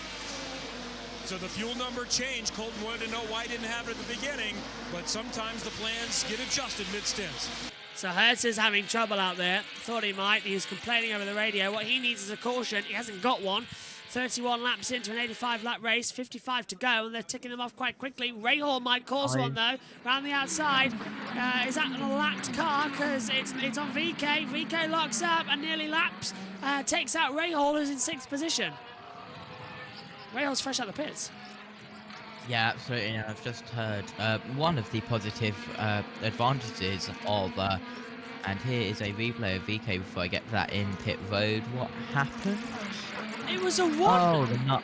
Oh, I was wondering why it was a 1 minute 7-second pit stop. Yeah, He stalled it as well. 67 seconds in the pit lane. But one of the positive advantages of having USRN in one ear and this in the other is that I've just heard from Matt White that Newgarden may have problems. Oh, right. Well, where is he? Down in 9th. That explains why he got through so easily He has by been Ray Hall. dropping He's quite a dropping bit massively, the last yeah. couple of laps. Yeah, quite. And Blomqvist pits. So Blomqvist comes into the pit lane. Yeah, I was wondering why he was falling ever so slowly down the timing monitor, to be fair. Yeah, month of May, though, is going to be great. Top 5, Lundgaard, Power, Palou, Dixon, Armstrong. At 32 of 85, let's hand it over to Tom. Well, Alex Palou doing Alex Palou things in 3rd place. I said he was on the used black tyres. Well, the only other driver on the used black tyres in the top 10 is Joseph Newgarden. Now, he's tumbling down the order like a freight train. And the reason being is he's about 8 to 1.2 seconds a lap slower than Alex Palou. So Alex Palou doing magical things on those tyres. And how often have we seen this? We saw it last year. It's his pace on the blacks that is just incredible. Managing to keep with the 2 cars ahead of him, and Power just hasn't eaten in to Christian Lundgaard's lead like he would have hoped to have done. He's still 1.5 seconds behind. That gap has stabilized as we're on board, heading down to turn 1 on the rev limiter. That is Alexander Rossi and Pato O'Ward, and that's the reason why Alexander Rossi can't get past Pato O'Ward, because he was on the rev limiter. Pato has let him go through there, and that is a position change. Now, Rossi's been behind Pato O'Ward for the majority of the opening 30 laps or so, but now it's all changed at Papaya, and Rossi's through on the fresher tyres. Pato O'Ward on the used reds drops back to 8th, and he's compromised because he doesn't feel that that car is pulling quite as well as the other cars around him. Now, as racing drivers speak,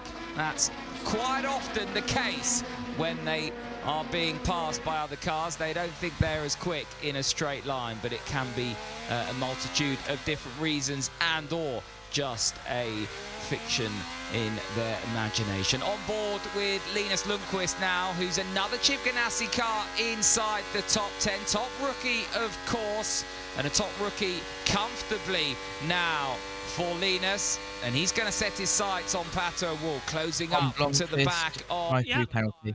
Oh, Blomqvist. Moment, it's looking very, very good for Christian Lundgaard. He does look comfortable out there, out front, as we start to approach the second set of pit stops, and we can start to expect those around laps 39 to 45. So we're about 5 laps away, 5 to 8 laps away for those second set of pit stops. Expect Will Power and Team Penske to have something up their sleeve.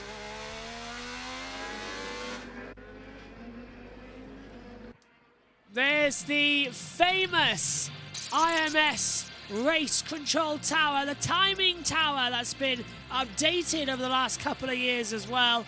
Lap 35 of 85, 51 laps to go here at the Indianapolis Sonso Grand Prix to kick off the month of May. Lundgaard leads from Power, Palou, Dixon, Armstrong, the top 5. Rahal, Rossi, O'Ward, Lundqvist, Fittipaldi. That's your top 10. I have, JT, oh, hang on a minute, he's talking. I have now added the lap counter. So Go on. I've added the lap counter. So in the event of a catastrophe, which is always going to happen at the 500, we now have a lap counter as well. There you go. Because we, in all the years of commentating on the Indy 500, not once has the lap counter on timing 71 ever worked. Always had to wait for it to go here. So I've saved some time, and I've got it ready now. Ready to go for the for next week, well, 2 weeks time. So there you go. It's all there, ready to go. Lap 36 of 85, 50 laps to go. Should set it up so it alternates, shouldn't I? That'd be quite nice. Radio. I certainly don't think that the primaries are going to be bad. That's Lundqvist. That's an interesting comment, Hinch, from Christian Lundgaard. Remember, he started the race on the primary tires. He drifts from Newgarden, comes down pit road. Newgarden struggled with the older tires today, so pitting early in this window. So what do you think about Lundgaard saying, I don't think primaries will be very good here for this next run? Well, you got to remember, he has to do his new set of reds first. Sorry, not first, but at some point. He still has to satisfy the rule. He's used a set of reds, but they were old reds, they were used reds, so he's going to have to go to them at some point. The question is on that final stint, do they want to go to another set of used reds, which, remember, they've got 2 runs on them because of making it into the Firestone Fast 6, or do you go to the primaries? These guys are getting closer. Look at that, 1.3 seconds.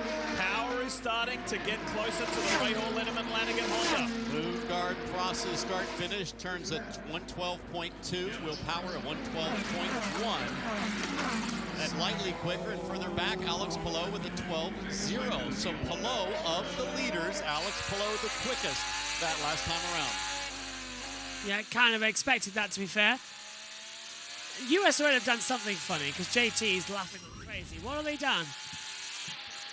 US Ren are on the 8th floor of the pagoda. We're on the 9th floor of the pagoda, and because I just did a pit report for US Ren about the Tom Blomqvist penalty, we're talking about the new state-of-the-art elevator, which quickly brings me between the boxes. Fantastic. Into the pit lane, Carl Kirkwood. Onto sticker red tyres and a new aero screen. A lot of fuel going in there too. 100% renewable racing fuel, it says there. That isn't coming in just yet, as far as I know. That's the hybrid engine is coming in after this couple of races. That IndyCar is going to be changing to the new hybrid engine power cars. So that's coming in after, if it does at all. There's a lot of contention around that when we get into Detroit in June. You can stay with us for that. Detroit's going to be even more of a barn fire this year, I can tell you that. Lundqvist into the pit lane as well, changing over a couple more. So Linus Lundqvist dives in. How long have we been racing now? On my screen it says 1 hour 14 minutes. That can't be right. Into the pits. Lundqvist changed over to his old set of red tyres as well. So not changing over many. I thought it would be a bigger change than that. Nice getaway. So now Lundqvist, look at that. Look at the leaders. Lundgaard, Power, separated by less than a second. That's because Lundgaard's got traffic coming through. Driver tracker starts working again. So there's traffic coming through, lapped traffic as well, causing a lot of problems, and Power's right on the tail of him now. Battles on, JT, as in the pit lane, Canapino, Simpson and Rob. Yeah, Canapino, 15 seconds and counting. There's problems down at his pit box, 20 seconds and counting. He's stalled it then. He's still in the pit lane. They haven't left. Hang on.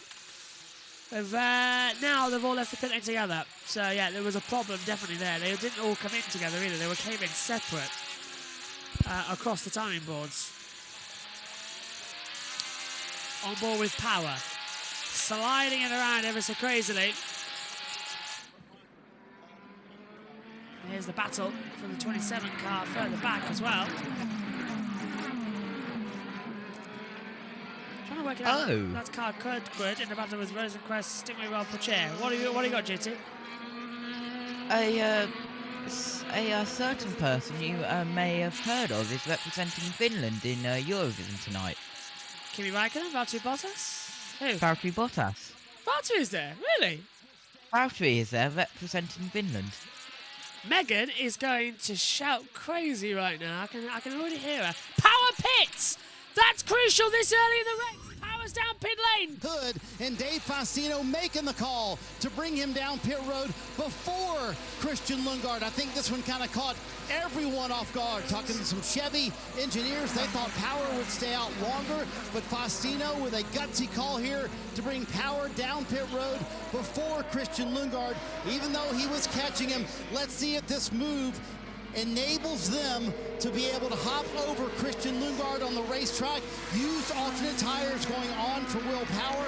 Pato Ward also on pit road. We'll see where Power cycles out, but Lundgaard was coming for next lap. They said that over the radio. Dave Faustino made that last second audible to bring Power down pit road. So the question is, does Power get clean air when he launches? I think Lundgaard, regardless of what he was going to do, should pit right now to cover against Will Power because he's jammed up in that slower traffic. Power comes out right behind Marcus Ericsson there. And Lundgaard is coming into the pit lane. Lundgaard is covering this off. He is going to come down pit lane. We can see them getting ready, and here he comes into the commitment. So Christian Lundgaard pits. That gives Alex Palou once again command of this race. That was very close to losing it on the entrance pit road for Lundgaard. That was massive, massive snap.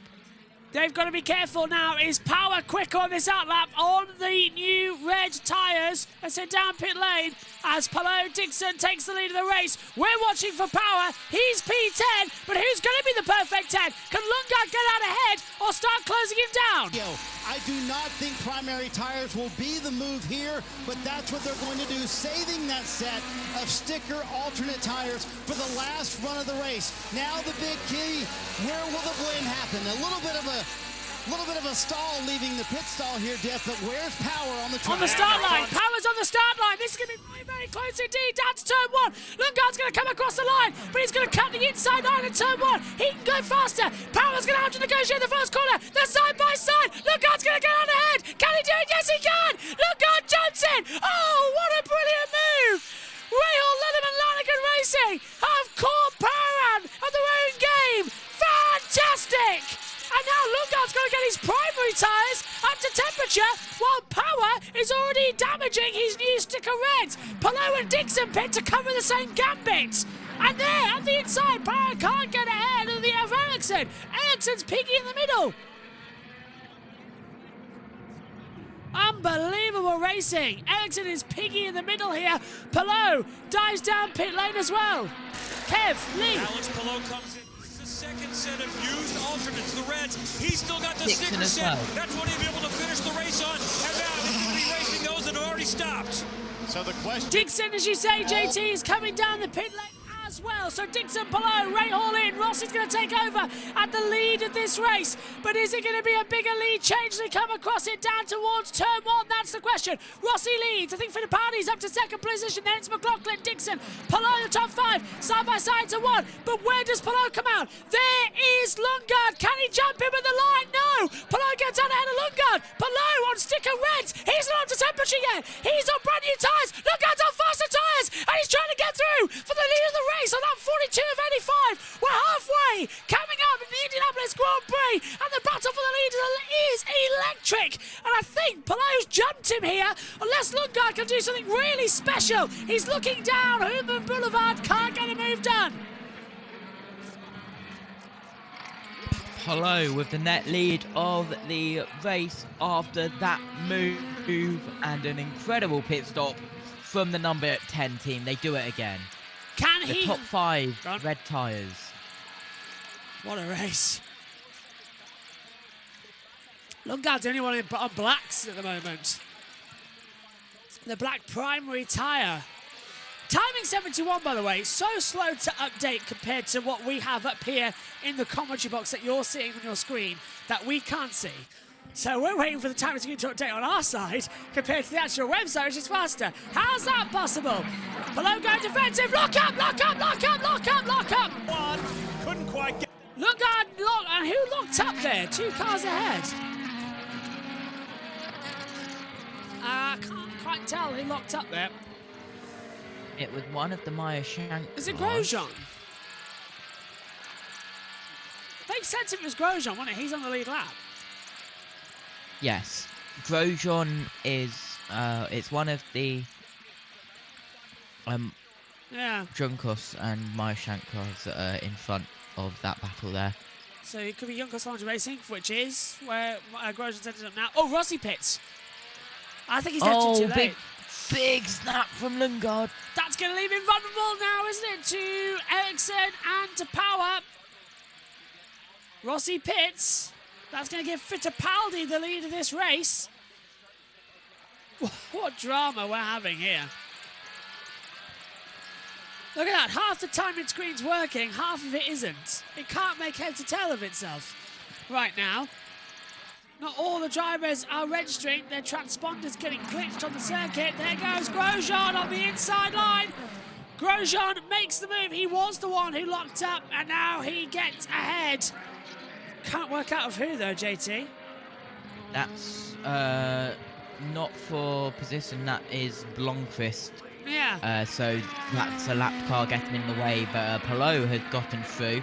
Grosjean and Palou is for position. Yeah, because they're third and fourth in the race. I wonder why we're having so much trouble finding out who's where. Timing screens won't even update.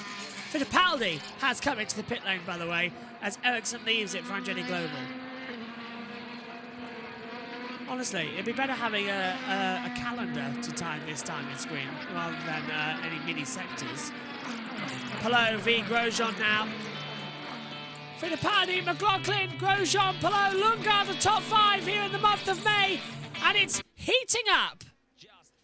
down the start-finish straight, and reluctant to throw over to Tom Gaymore just yet because Palai's going to have a lovely slipstream here to Grosjean. Down the start-finish straight. Can he get the slipstream in? Yes, he can. Meantime, further back, look at Power and Lundgaard. There's going to be a sideways battle. And yeah, on the inside, so that's Lundgaard getting ahead of lap traffic. That's, yeah, and Power can't get through either, and Palou can't move.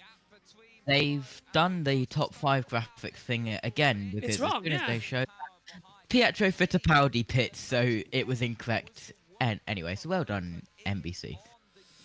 Let's head over to Tom then as the race quiet down.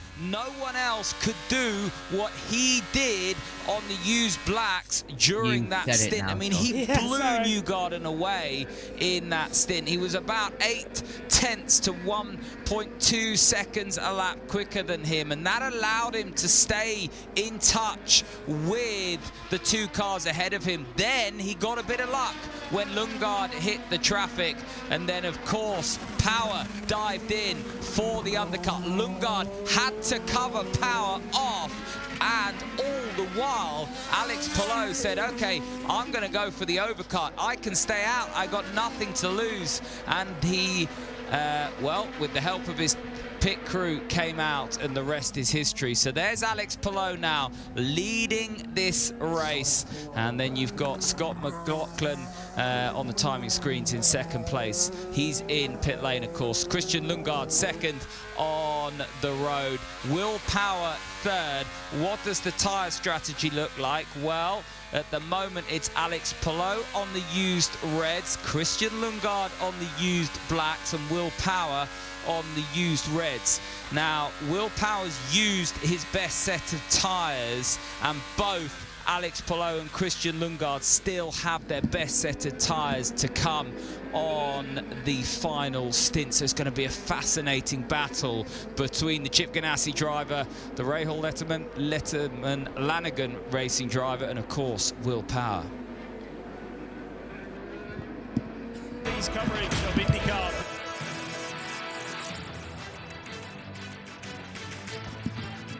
Lap 46 of 85. Palou leads, Lundgaard, Power, Dixon, Armstrong as we kick off the month of May here at the Brickyard. Lot of good action for once. IMS is giving us a good road course race. It's almost akin to what we saw in 2007 with Formula One here, which was the original Indianapolis Grand Prix, back then the United States Grand Prix. But it's good to have a Grand Prix here as well, I think, JT. 10th year running this event now. Yep, absolutely. 10th year, as you said, but 14th time we've run this, as we had 2 in a couple of years as well.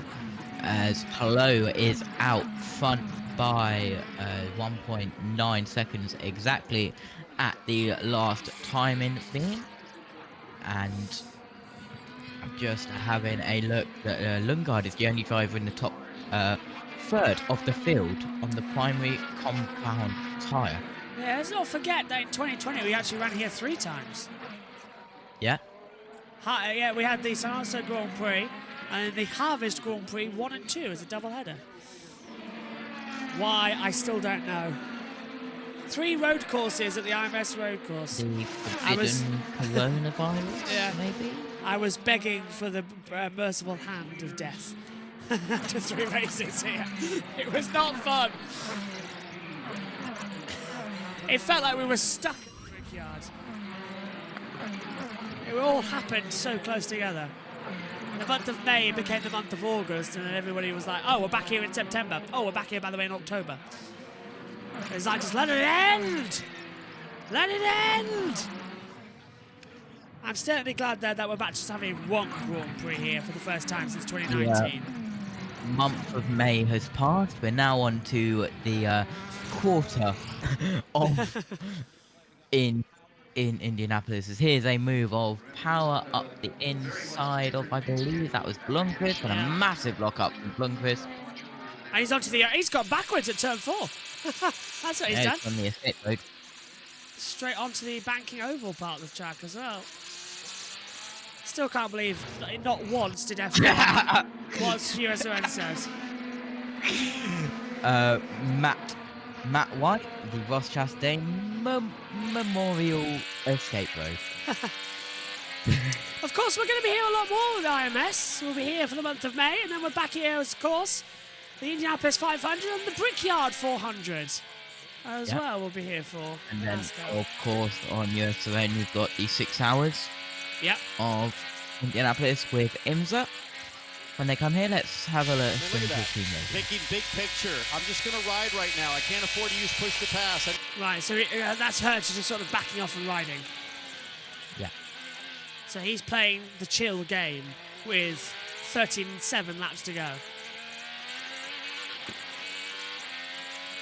And looking at push to pass, Pelot 81, Lundgaard 86, Power 64, Dixon 110, Armstrong 105, Rossi 49, Rahal 56, Lundqvist 82, Herta 58, O'Ward 40, and Newgarden, who's down in 15th, has got the most, I believe, with 130 of the runners still in this race. Jack Harvey, who has been battling in the midfield, only got 35 seconds of push to pass left.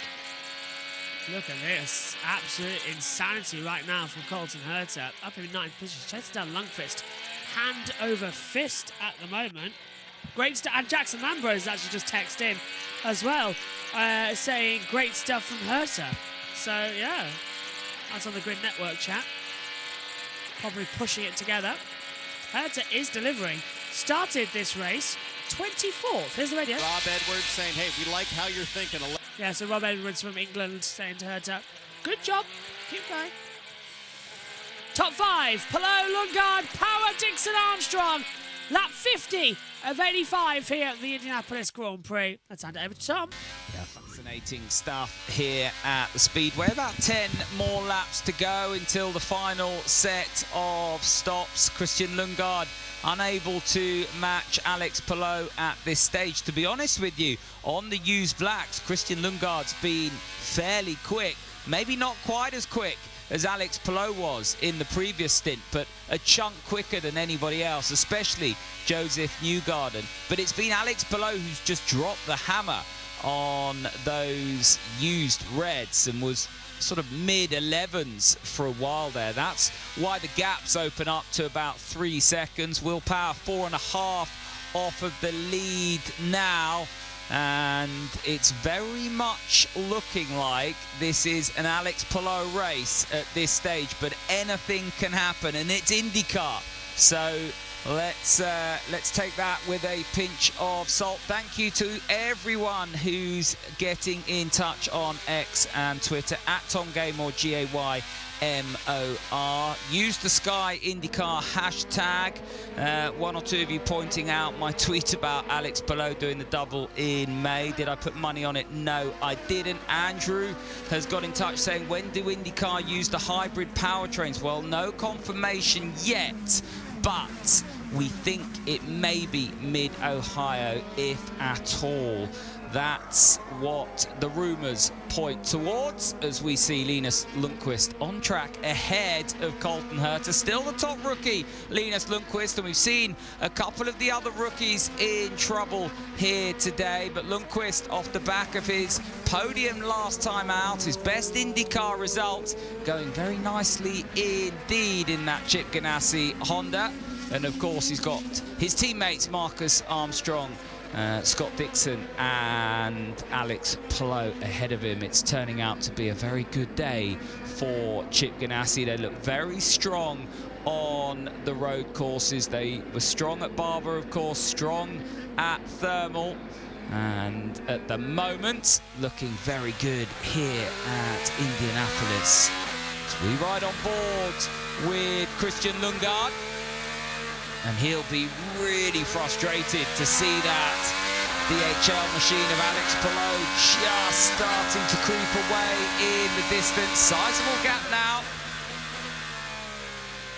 Through their toughest times by creating an outlet for vets to be the one to ask.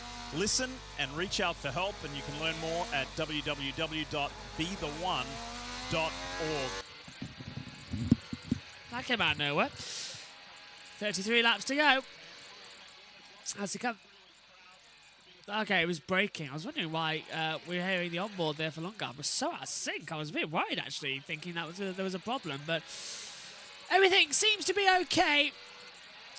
As the time screen actually just going to decide to... Yeah, it's still some working, some not. It's like it's weird. It can't jump itself until they all cross the line. It's a bizarre issue with the driver tracker, but still, it's got something. Why it then says, "Hey Siri," I have no idea. Sorry if I just set everyone's phones off. I promise I won't do that again. I'll be mean and say, "Alexa." Hey Google. Let us know in the comments if something got set off. On board then. In between the sessions of touring cars qualifying, it was so hot in the comments box that I just have this massive fan, and it's a double blade fan, and its one setting is as fast as a 4 setting on a normal fan. It is faster than a standard 3-speed fan, even though it's on 1. So I just had it at 3, and I was just going, in between sets, and I was just going, "Alexa, fan on," and then just before we got thrown back, it was like, "Alexa, fan off," and it was so cool in here. I might have to start doing that more as Venus VK exit pit road. Can you send me the link for that fan? Because you know as well as I do that this commentary box that I'm in, it's soundproofed and it's not very well ventilated, so it's going to get hot. I will send you the link to the fan, but I will warn you, you won't be able to have it running when you're talking because it is very loud. We've got the microphones, it's fine. Just put it onto the desk. Yeah, we'll be fine. Put it onto the desk. Will it fit on the floor? Does it go on the floor as well?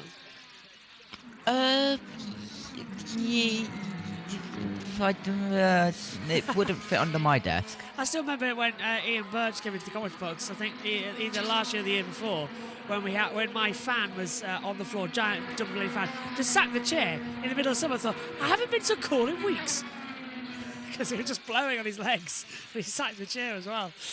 So yeah, definitely miss my. It's nice and cool in the comment box at the moment.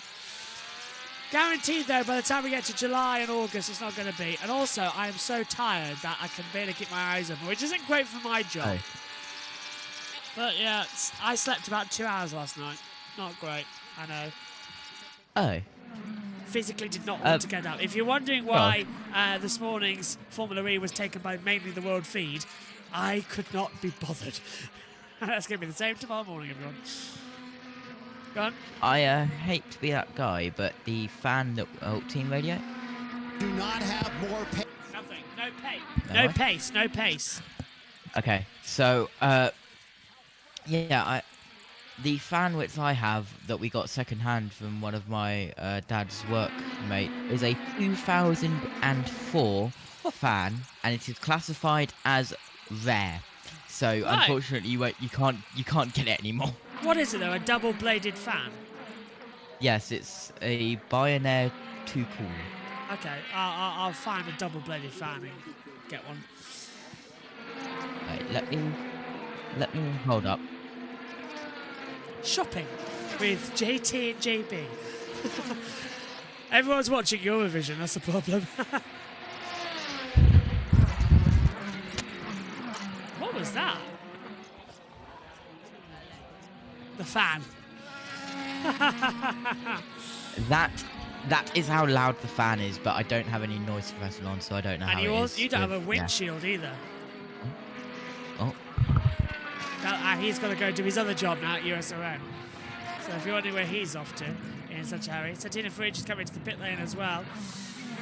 So I just heard my name, so I thought I would check it. All okay? Yep.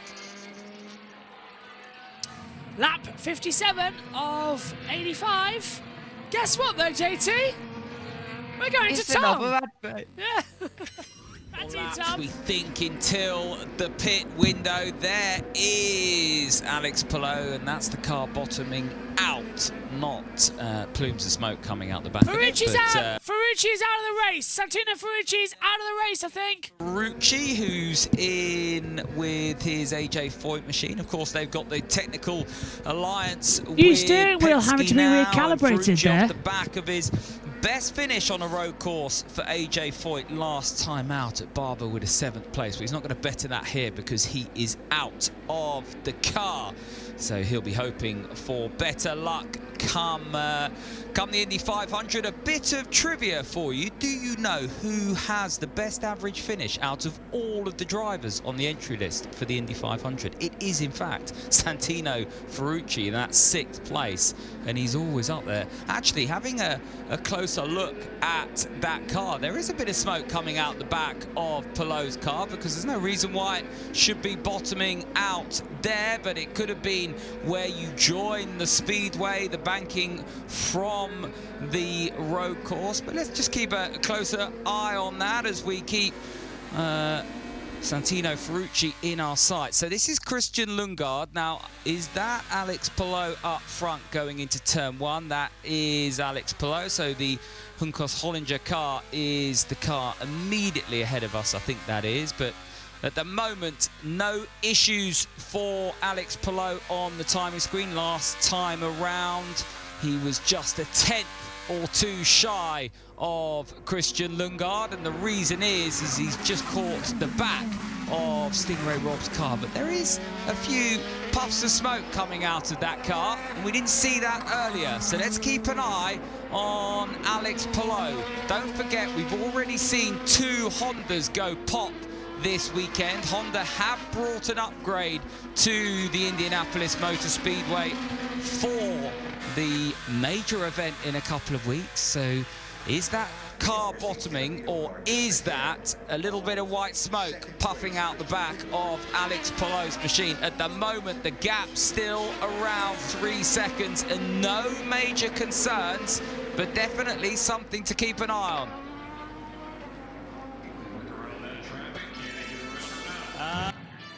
I've just seen Maddie Patterson's Instagram story to where she's in the Sky Sport Italy truck. So I sent her a jokey text back saying, have you ditched us for the bigger broadcasters?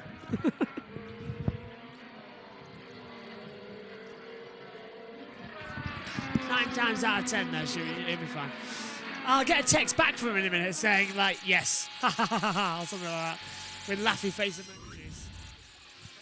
Or I'm there stealing equipment, something daft back as well. Don't let me down, Maddie. Swipe one of the headsets, we need them. Hang on. Oh, it's not her. I got a buzz on my phone. I was like, she already texts back. Then again, it is what? 10:58 over there in Le Mans. So, yeah. Hopefully we'll hear from her during the next couple of weeks. Maybe even tomorrow. Possibly. Fingers crossed. I mean, the Wi-Fi is shocking at Le Mans. Let's put it that way. It's not the greatest. Yeah. And they are living in a van at the moment. That's where Simon and Maddie are in their van that they've converted into a transit. They've converted an old transit van into a motorhome, which I think is a brilliant idea. I'd really want to do that so that we can do some European races. That'd be amazing. Have a home studio and a home as well. There's park everywhere. But yeah, fabulous idea from them too. However, I don't think Maddie will be putting that up in the Semket racing. More puffs of smoke from Palou. Yeah, Palou is the lead of the race. As we down heard. the backstretch, when he changes gears, it is now. So I wonder if that's a gearbox issue, that there's a line loose there somewhere. We've seen it twice already this weekend. Honda engines go bang bang. Is Palou, who's on the red alternative tyres, remember, in trouble. Power could be racing Lundgaard for the race win here. Do you reckon Palou, who was on pole, fought his way back after a poor start, could he win and then go on to win the month of May as well? Could he be the one to do the double? It's a massive possibility. It happened in 2018 and 2019 of course as well there. But yeah, it is possible. Hertz has dived into the pit lane. Yep, same with Rosenquist. And Torture. Yeah, they go to the alternates as well. Blomqvist, who pitted first, has also come in the lap prior, so that means that the last pit stops are definitely underway if Blomqvist has come in. Yeah, pit stops are. We've got Hertha at 7.4, Rosenquist, Newgarden, Pocherin. Pit lane's got news. So this will be an interesting run for Newgarden, a little bit of a longer run than the rest of the field with 25 laps to go, but they have really struggled with the handling. His set of sticker reds going on for Joseph Newgarden. Yeah. Oh, Newgarden is now going for that last stint on the new reds. I didn't think he would, but he's got no choice. Yeah, possibly. And apologies if I said this before on here. I'm jumping in between broadcasts. I have no idea what I said to Venus VK has been given a drive-through penalty for missing the POC at the exit of the pits. That was 10 minutes ago.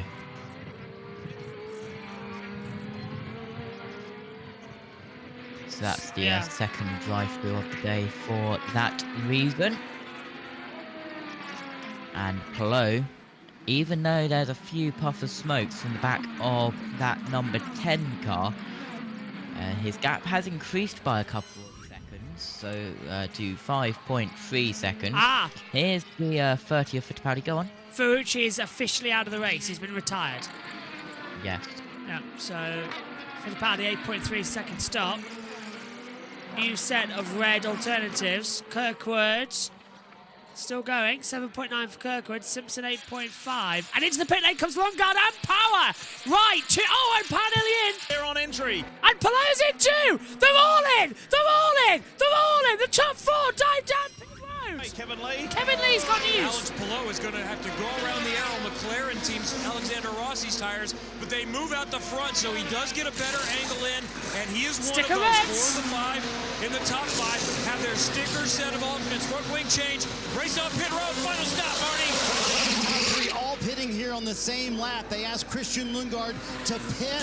They said, we're coming to pit road. He said, what do you think I've been doing out here? Sticker set of reds going up for Christian Lundgaard, and a massive wing change for those tires. Will Power at the front of pit road going to use red tires. Oh, Power gets ahead of Lundgaard. Pit road. Will Power, I believe, jump the 45 diff. Yeah, Power gets ahead of Lundgaard, and Dixon caused it because Dixon was alongside and was slow alongside Lundgaard, so that's now promoted.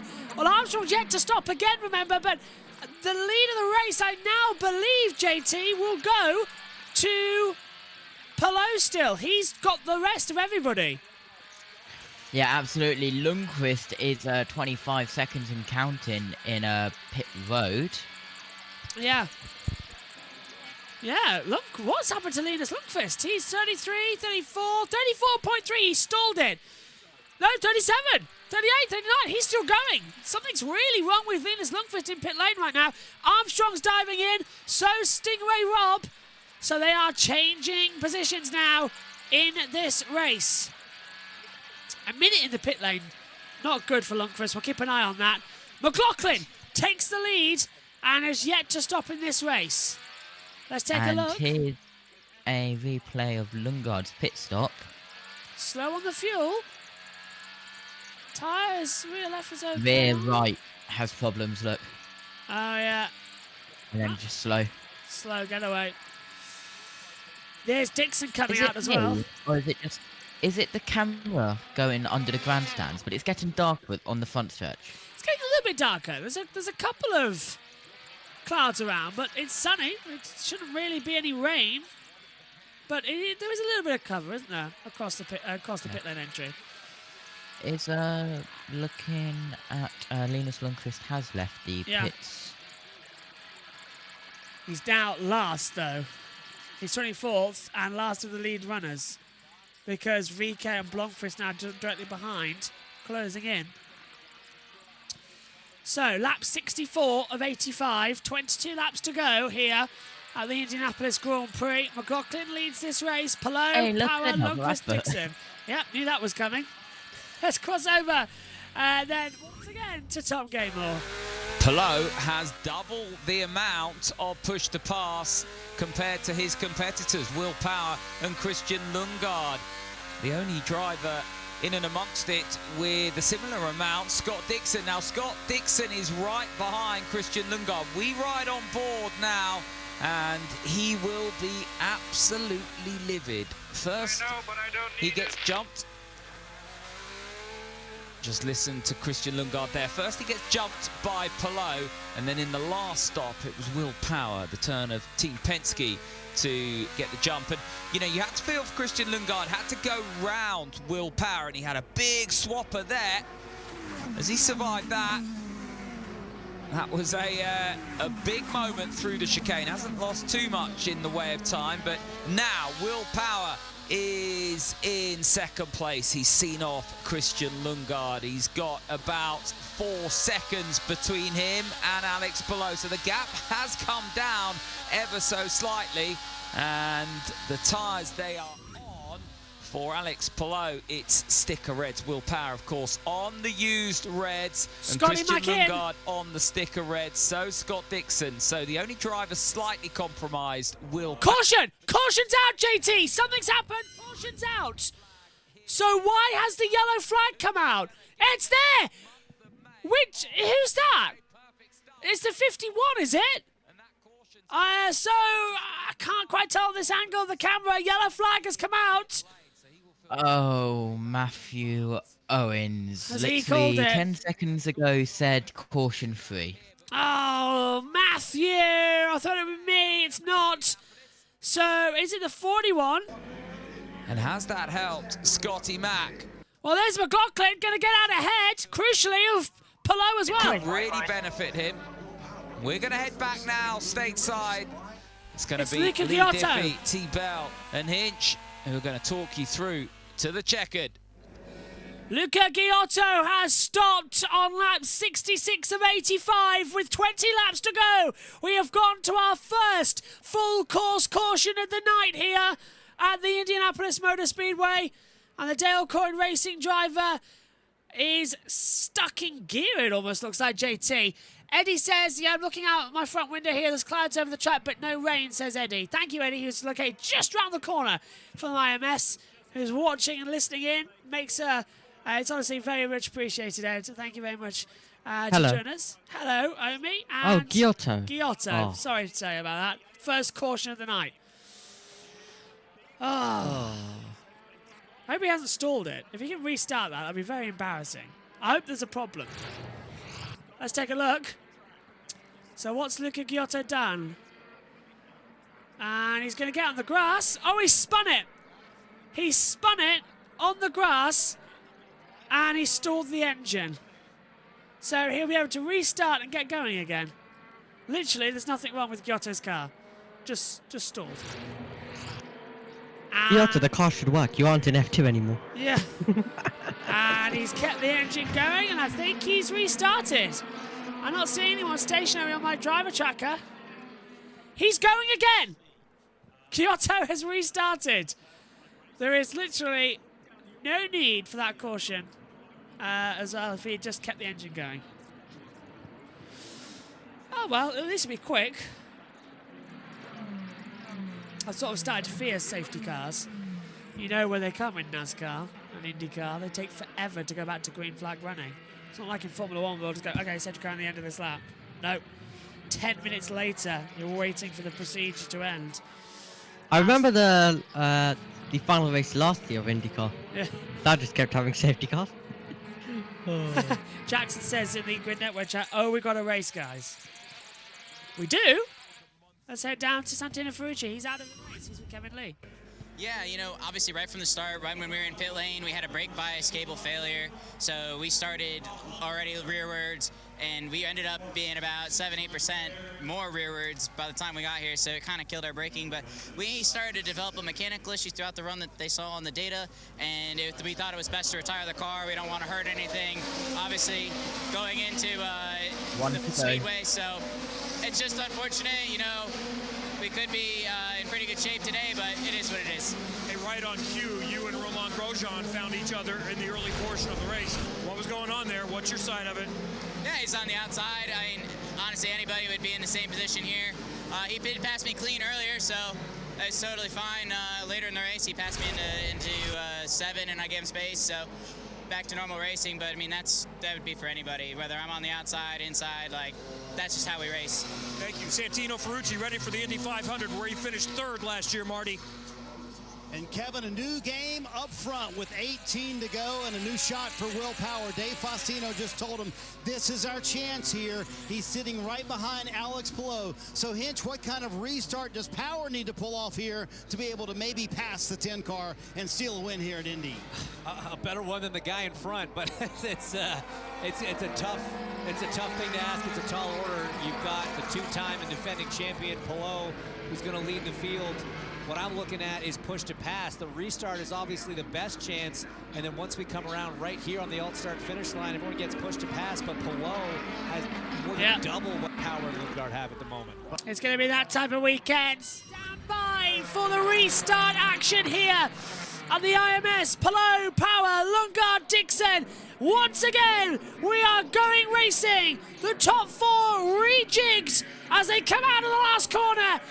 Green flag. Racing again at the Brickyard, and Palou got such an awesome start, but it isn't enough to hold off Will Power down towards turn 1. Dixon on the back of Lundgaard as well. Palou goes down low to defend. Power sticks it round the outside of the first corner. Palou locks up again. There's drama from the back as well, as we get Armstrong, McLaughlin, Rossi and Herzer all involved in there. O'Ward's coming back into it with Ray Hall. Palou leads the race. The lock-up manoeuvre has worked this time. Power jumped out back. Lundgaard and Dixon still fighting over the backstretch.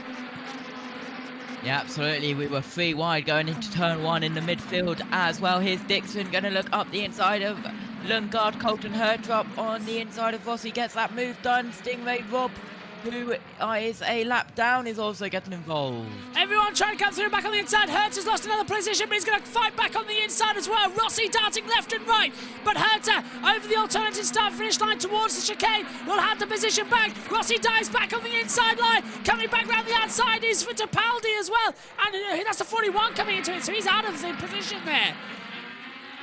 So that's Stingray Rob out of position, trying to get his lap back. So not fighting, that's holding up. Grosjean, Kirkwood as well coming through. So everyone's settled down.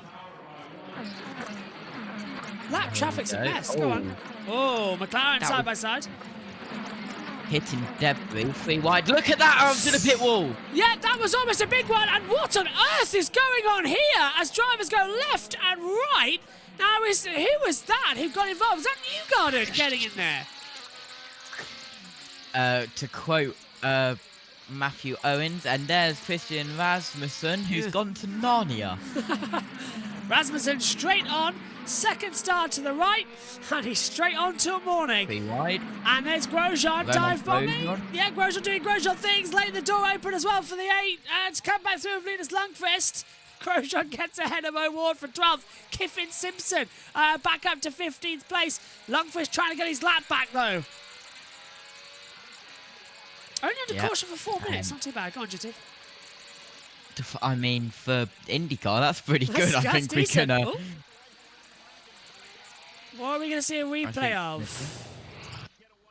So this is Harvey and Newgarden. Go on, GT. Harvey being pushed to the pit wall. Look how close that was. Oh my God, Newgarden getting a taste of his own medicine. Remember last year, the 500, where he forced Ericsson towards the pit wall. Harvey's done it for him this year now. And he's gone through the bollards, Okay, they're not going to like that, Christian Rasmussen. You've destroyed the bollards. Oh, bollard. Oh, they did touch. Broke a front wing. They did hit. Newgarden's got front wing damage on the left-hand side. Oh, nuts. Joseph Newgarden, if he didn't have any good luck this season, have bad luck. And there, that was the debris we saw. And this was Dixon on the inside. And this was, again, Palou locking up once more into that first corner. Running Power out wide. Lundgaard tried to capitalise, couldn't. Dixon just said, okay, I'm not getting involved. I'm sending it through. That gap now at the lead, 1.5 seconds. Omi thought it was Christian Rasmussen. It's the other one. It's sorry, he thought it was Ollie Rasmussen. It's Christian Rasmussen, the other one. Another. Yeah, got me doing it now. Look at the lead Palou has already. As the pollen from the flowers at the side of the track sprinkle over the start-finish straight here. Can you tell it's the month of May when spring starts to blossom across the track? Unfortunately, half the drivers need antihistamine and they're all sneezed. That's why we're seeing so many lookups. As Kiffin Simpson demonstrates my point. As Newgarden, with that damaged wing, coming back through the field. Yep, absolutely. As we look back on, I believe that's the 18 of Jack Harvey. Looks like it, yeah. Yes, this is on board with Newgarden, and we're looking back at Jack Harvey. This is 18th and 19th. As here, side by side, this is one of the McLarens. Award and Grosjean. No, it's a 6. So that's, yeah, Rosenquist out of position. No, it's Pourchaire. What am I on about? Yeah, what am I on about? I heard R. Oh my days. That's Pourchaire being passed by Ericsson for position on the circuit. Let's get our facts correct. Honestly, it feels like we're so rusty coming in. That's why I'm looking forward to the 8 hours a day for 2 weeks of coverage, just so that A, we can learn all the cars, and B, not make any mistakes with the 500. I wish they'd have set liveries. Everyone changing liveries and not being able to see the numbers is incredibly hard to follow. And I'm sorry, but the driver tracker, only available very tinily on the app, is poor. Extremely poor. Should be available in big, so we can have it on monitors. I suppose it's not bad for you at home, because we blow it up for you. Once more, Hey, then. look, Yeah. we're like 12 laps to the end. Let's check it then, hopefully with the last time, with Tom Gate. It's the Palou show at the moment, and there's nothing that Will Power or Christian Lundgaard can do about it. He's on the preferred tyre. This was always going to be a red race. He's on the sticker reds.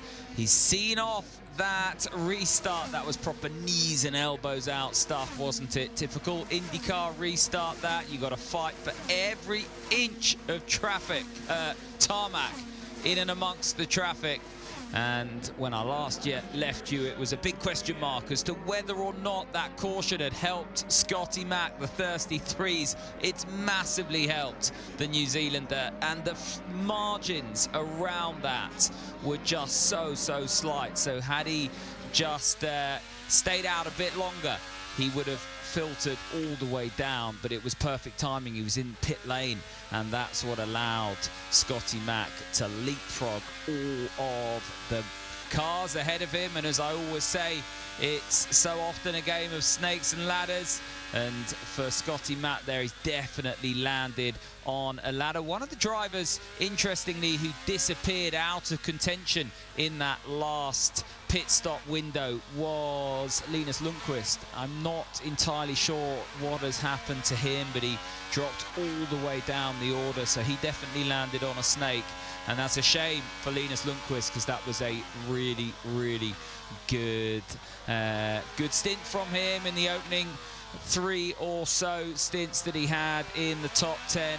Another talking point, Pato O'Ward. He's clearly had issues with that engine. He got railroaded at the restart. No straight line pace for Pato O'Ward. We've heard him on the radio saying that. That's clearly an issue with the Arrow McLaren car. And then what's happened to Joseph Newgarden? It was that stint on the blacks, that used blacks stint, that just did the damage for Newgarden. He dropped so far down the order when the likes of Alex Palou was so much quicker than him and was able to keep on to the coattails of the cars ahead of him. Joseph Newgarden couldn't do that, and that was day done for him. 10 to go at Indianapolis.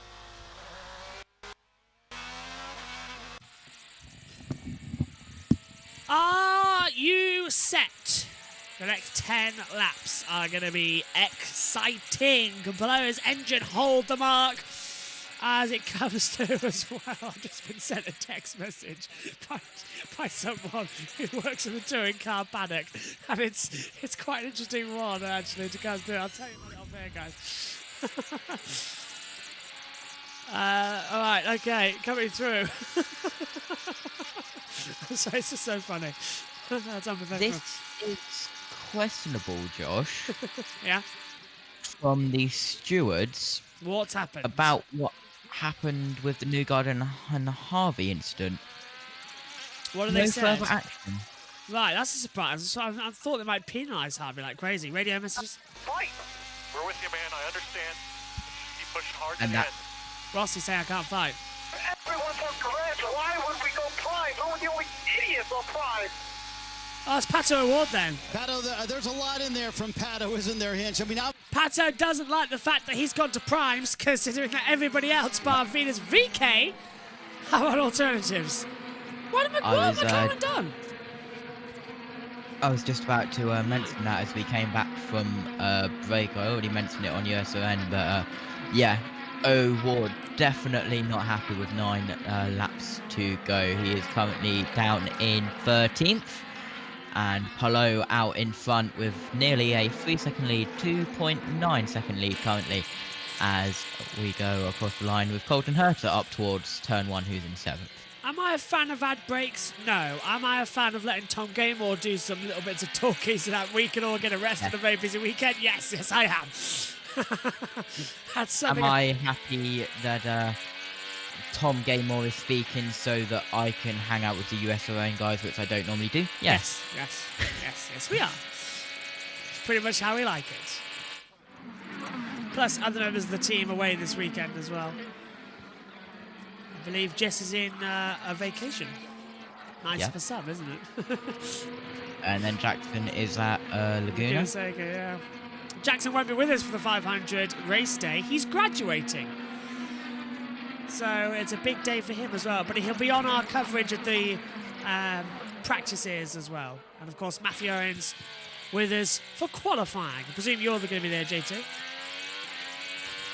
Yeah, I'm there for every single hour, except I'm not there for practice 1. I'm not there for the final 3 hours of practice 3. Only there for the first hour of practice 4, and then I'm there everywhere. Oh, excellent. It's going to be a fun month of May as we talk non-stop. Ideally, I want to let you and Jackson take over the lead commentary for like an hour every now and then so I can have a break. Like we'll just shift around the commentary roles a little bit if it becomes possible. Save voices and save crew talent as well. Let Jess do some as well. So, tell you what, Le Mans this year is going to be different, I can tell you. I'll still be doing it all, but bathroom breaks. That's going to be a must. Last year was mad. I don't have MotoGP to contend with anymore. Which is a massive help. Yeah. Although I must admit, I like how we've got Combox 2 sorted now, very pretty much, for everything. Yep. 2 bus mixers running that stream. 7 to go Sure. here in Indianapolis. Go on. That's nothing to what I'm currently running on. I understand that. 1, 2, 3, 4, 5, 6, 7 monitors. 28 seconds of push to pass for Power, 24 for Lundgaard, 20 for Dixon. None for Rosenquist or Giotto. Palau's got 55, so if there's a late restart here, he's cooking. Joshua Burt's 2024. Palau is cooking. Well, the Spaniard won the pole last year, if you remember, for both the Grand Prix, and then he got pole a week later for the Indy 500. Didn't win the race, though. Is he going to try and change that by getting the pole for the Indy Grand Prix, the win for the Indy Grand Prix, getting the pole for the Indy 500, and then maybe getting the win for the Indy 500. We forget times next week. It all becomes about who's the fastest. And that is also what makes the Indianapolis 500 special. It's different. It's not about time. It's all about speed. Yeah. Over 230 mile an hour action. No power steering. Nothing. Just. It's incredible how fast the Indy NXT cars can go as well. Oh, they're even though they are even though they're the junior formula of IndyCar, like there's quite a bigger speed difference between like F1 and F2 and F3, but the Indy NXT cars can go up to 210 miles per hour plus. Which it's is insane, and that's faster than Formula 2. Which begs the question: Jamie Chadwick just got her first podium in the Indy NXT yesterday. Why is she not in F2? And it's faster than Formula 1 cars in some setups as well. Mad. Absolutely It's insane how fast the NXT cars are. They're getting faster and faster, and I think IndyCar, I was quite worried actually. That's why there's a boost for hybrid power next year as well. I'm not looking forward to Detroit. I hope they might cancel these engine regulations for this season. Just let us finish out with these. Bringing in a whole new engine formula mid-season is going to kill you series. Then again, it is Roger Penske. Doesn't really care that much. Look at this from Palou, though. Chip Ganassi are going to upset Penske in their own back garden. This is going to be quite interesting. Penske are going to be second with Power. Power has won here before. Quite a lot, actually, as Will Power. One here in 22. One here in 2020, twice. One here in 2018. One here in 2017. Pole and win both times. Pole and win in 2015 as well. He loves this circuit. And Power went on to do the double here. Win the Indy Grand Prix and then win the Indy 500 as well a couple of years ago. So, as you said, we've had that also for Simon Pagenaud. And the race just in its last few now. Closing in nicely. And we are on a bit of a quick off as well. Both A, Eurovision, and B, Aurora Borealis. It's at 528 right now. Right, where can I see it? Where I am? I actually don't know how light polluted it is where you are, George. Bad. That's the one bad thing about it.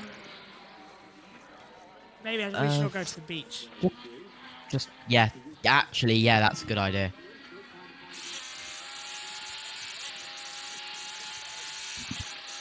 I wonder if Mom has had a drink, and then Megan has. I think Megan's on a third glass of wine. I'm not too sure. 5-second lead, even with those puffs of smoke. So they must not be concerned. It's gone up to 610 now, by the way, so it is peaking. Oh, right, okay. 3 laps to go. Hurry up, IndyCar! We want to look at the Aurora Borealis. At this time of year, at this time of day, at this part of the country, localised entirely in that commentary box. Wow. And yes, you bet that I will be taking this. Because even though I could not see it by the naked eye, I put this on high exposure and I zoomed it in all the way and I could see the green moving with a little bit of pink as well. So even though it's not a proper camera with like the proper ISO settings, it actually works. I'm going to use the iPhone and see what we can see.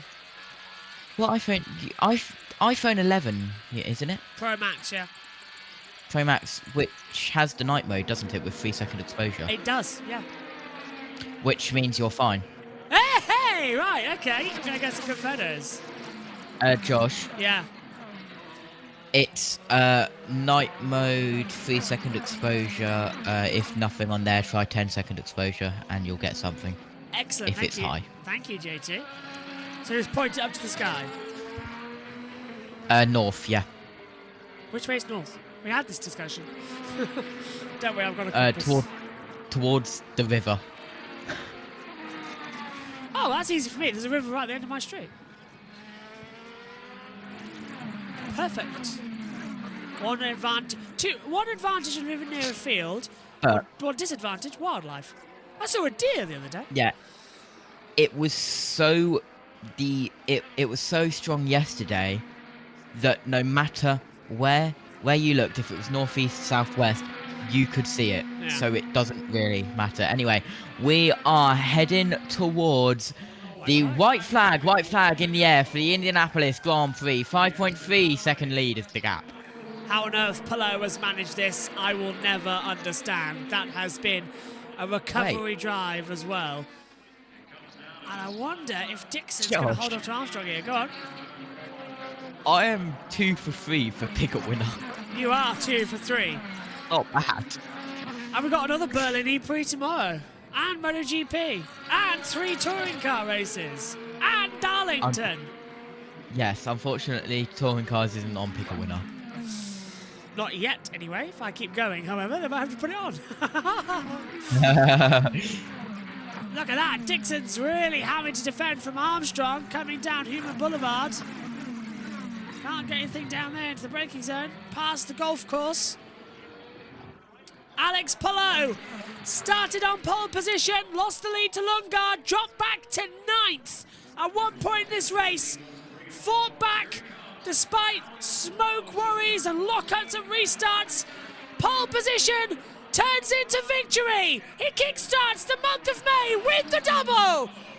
Race win for Alex Palou at the Brickyard will mean everything to him.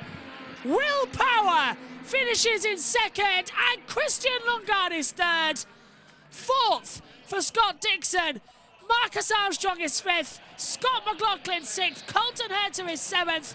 And it's on to the oval for Alex Palou to wave to the fans at home.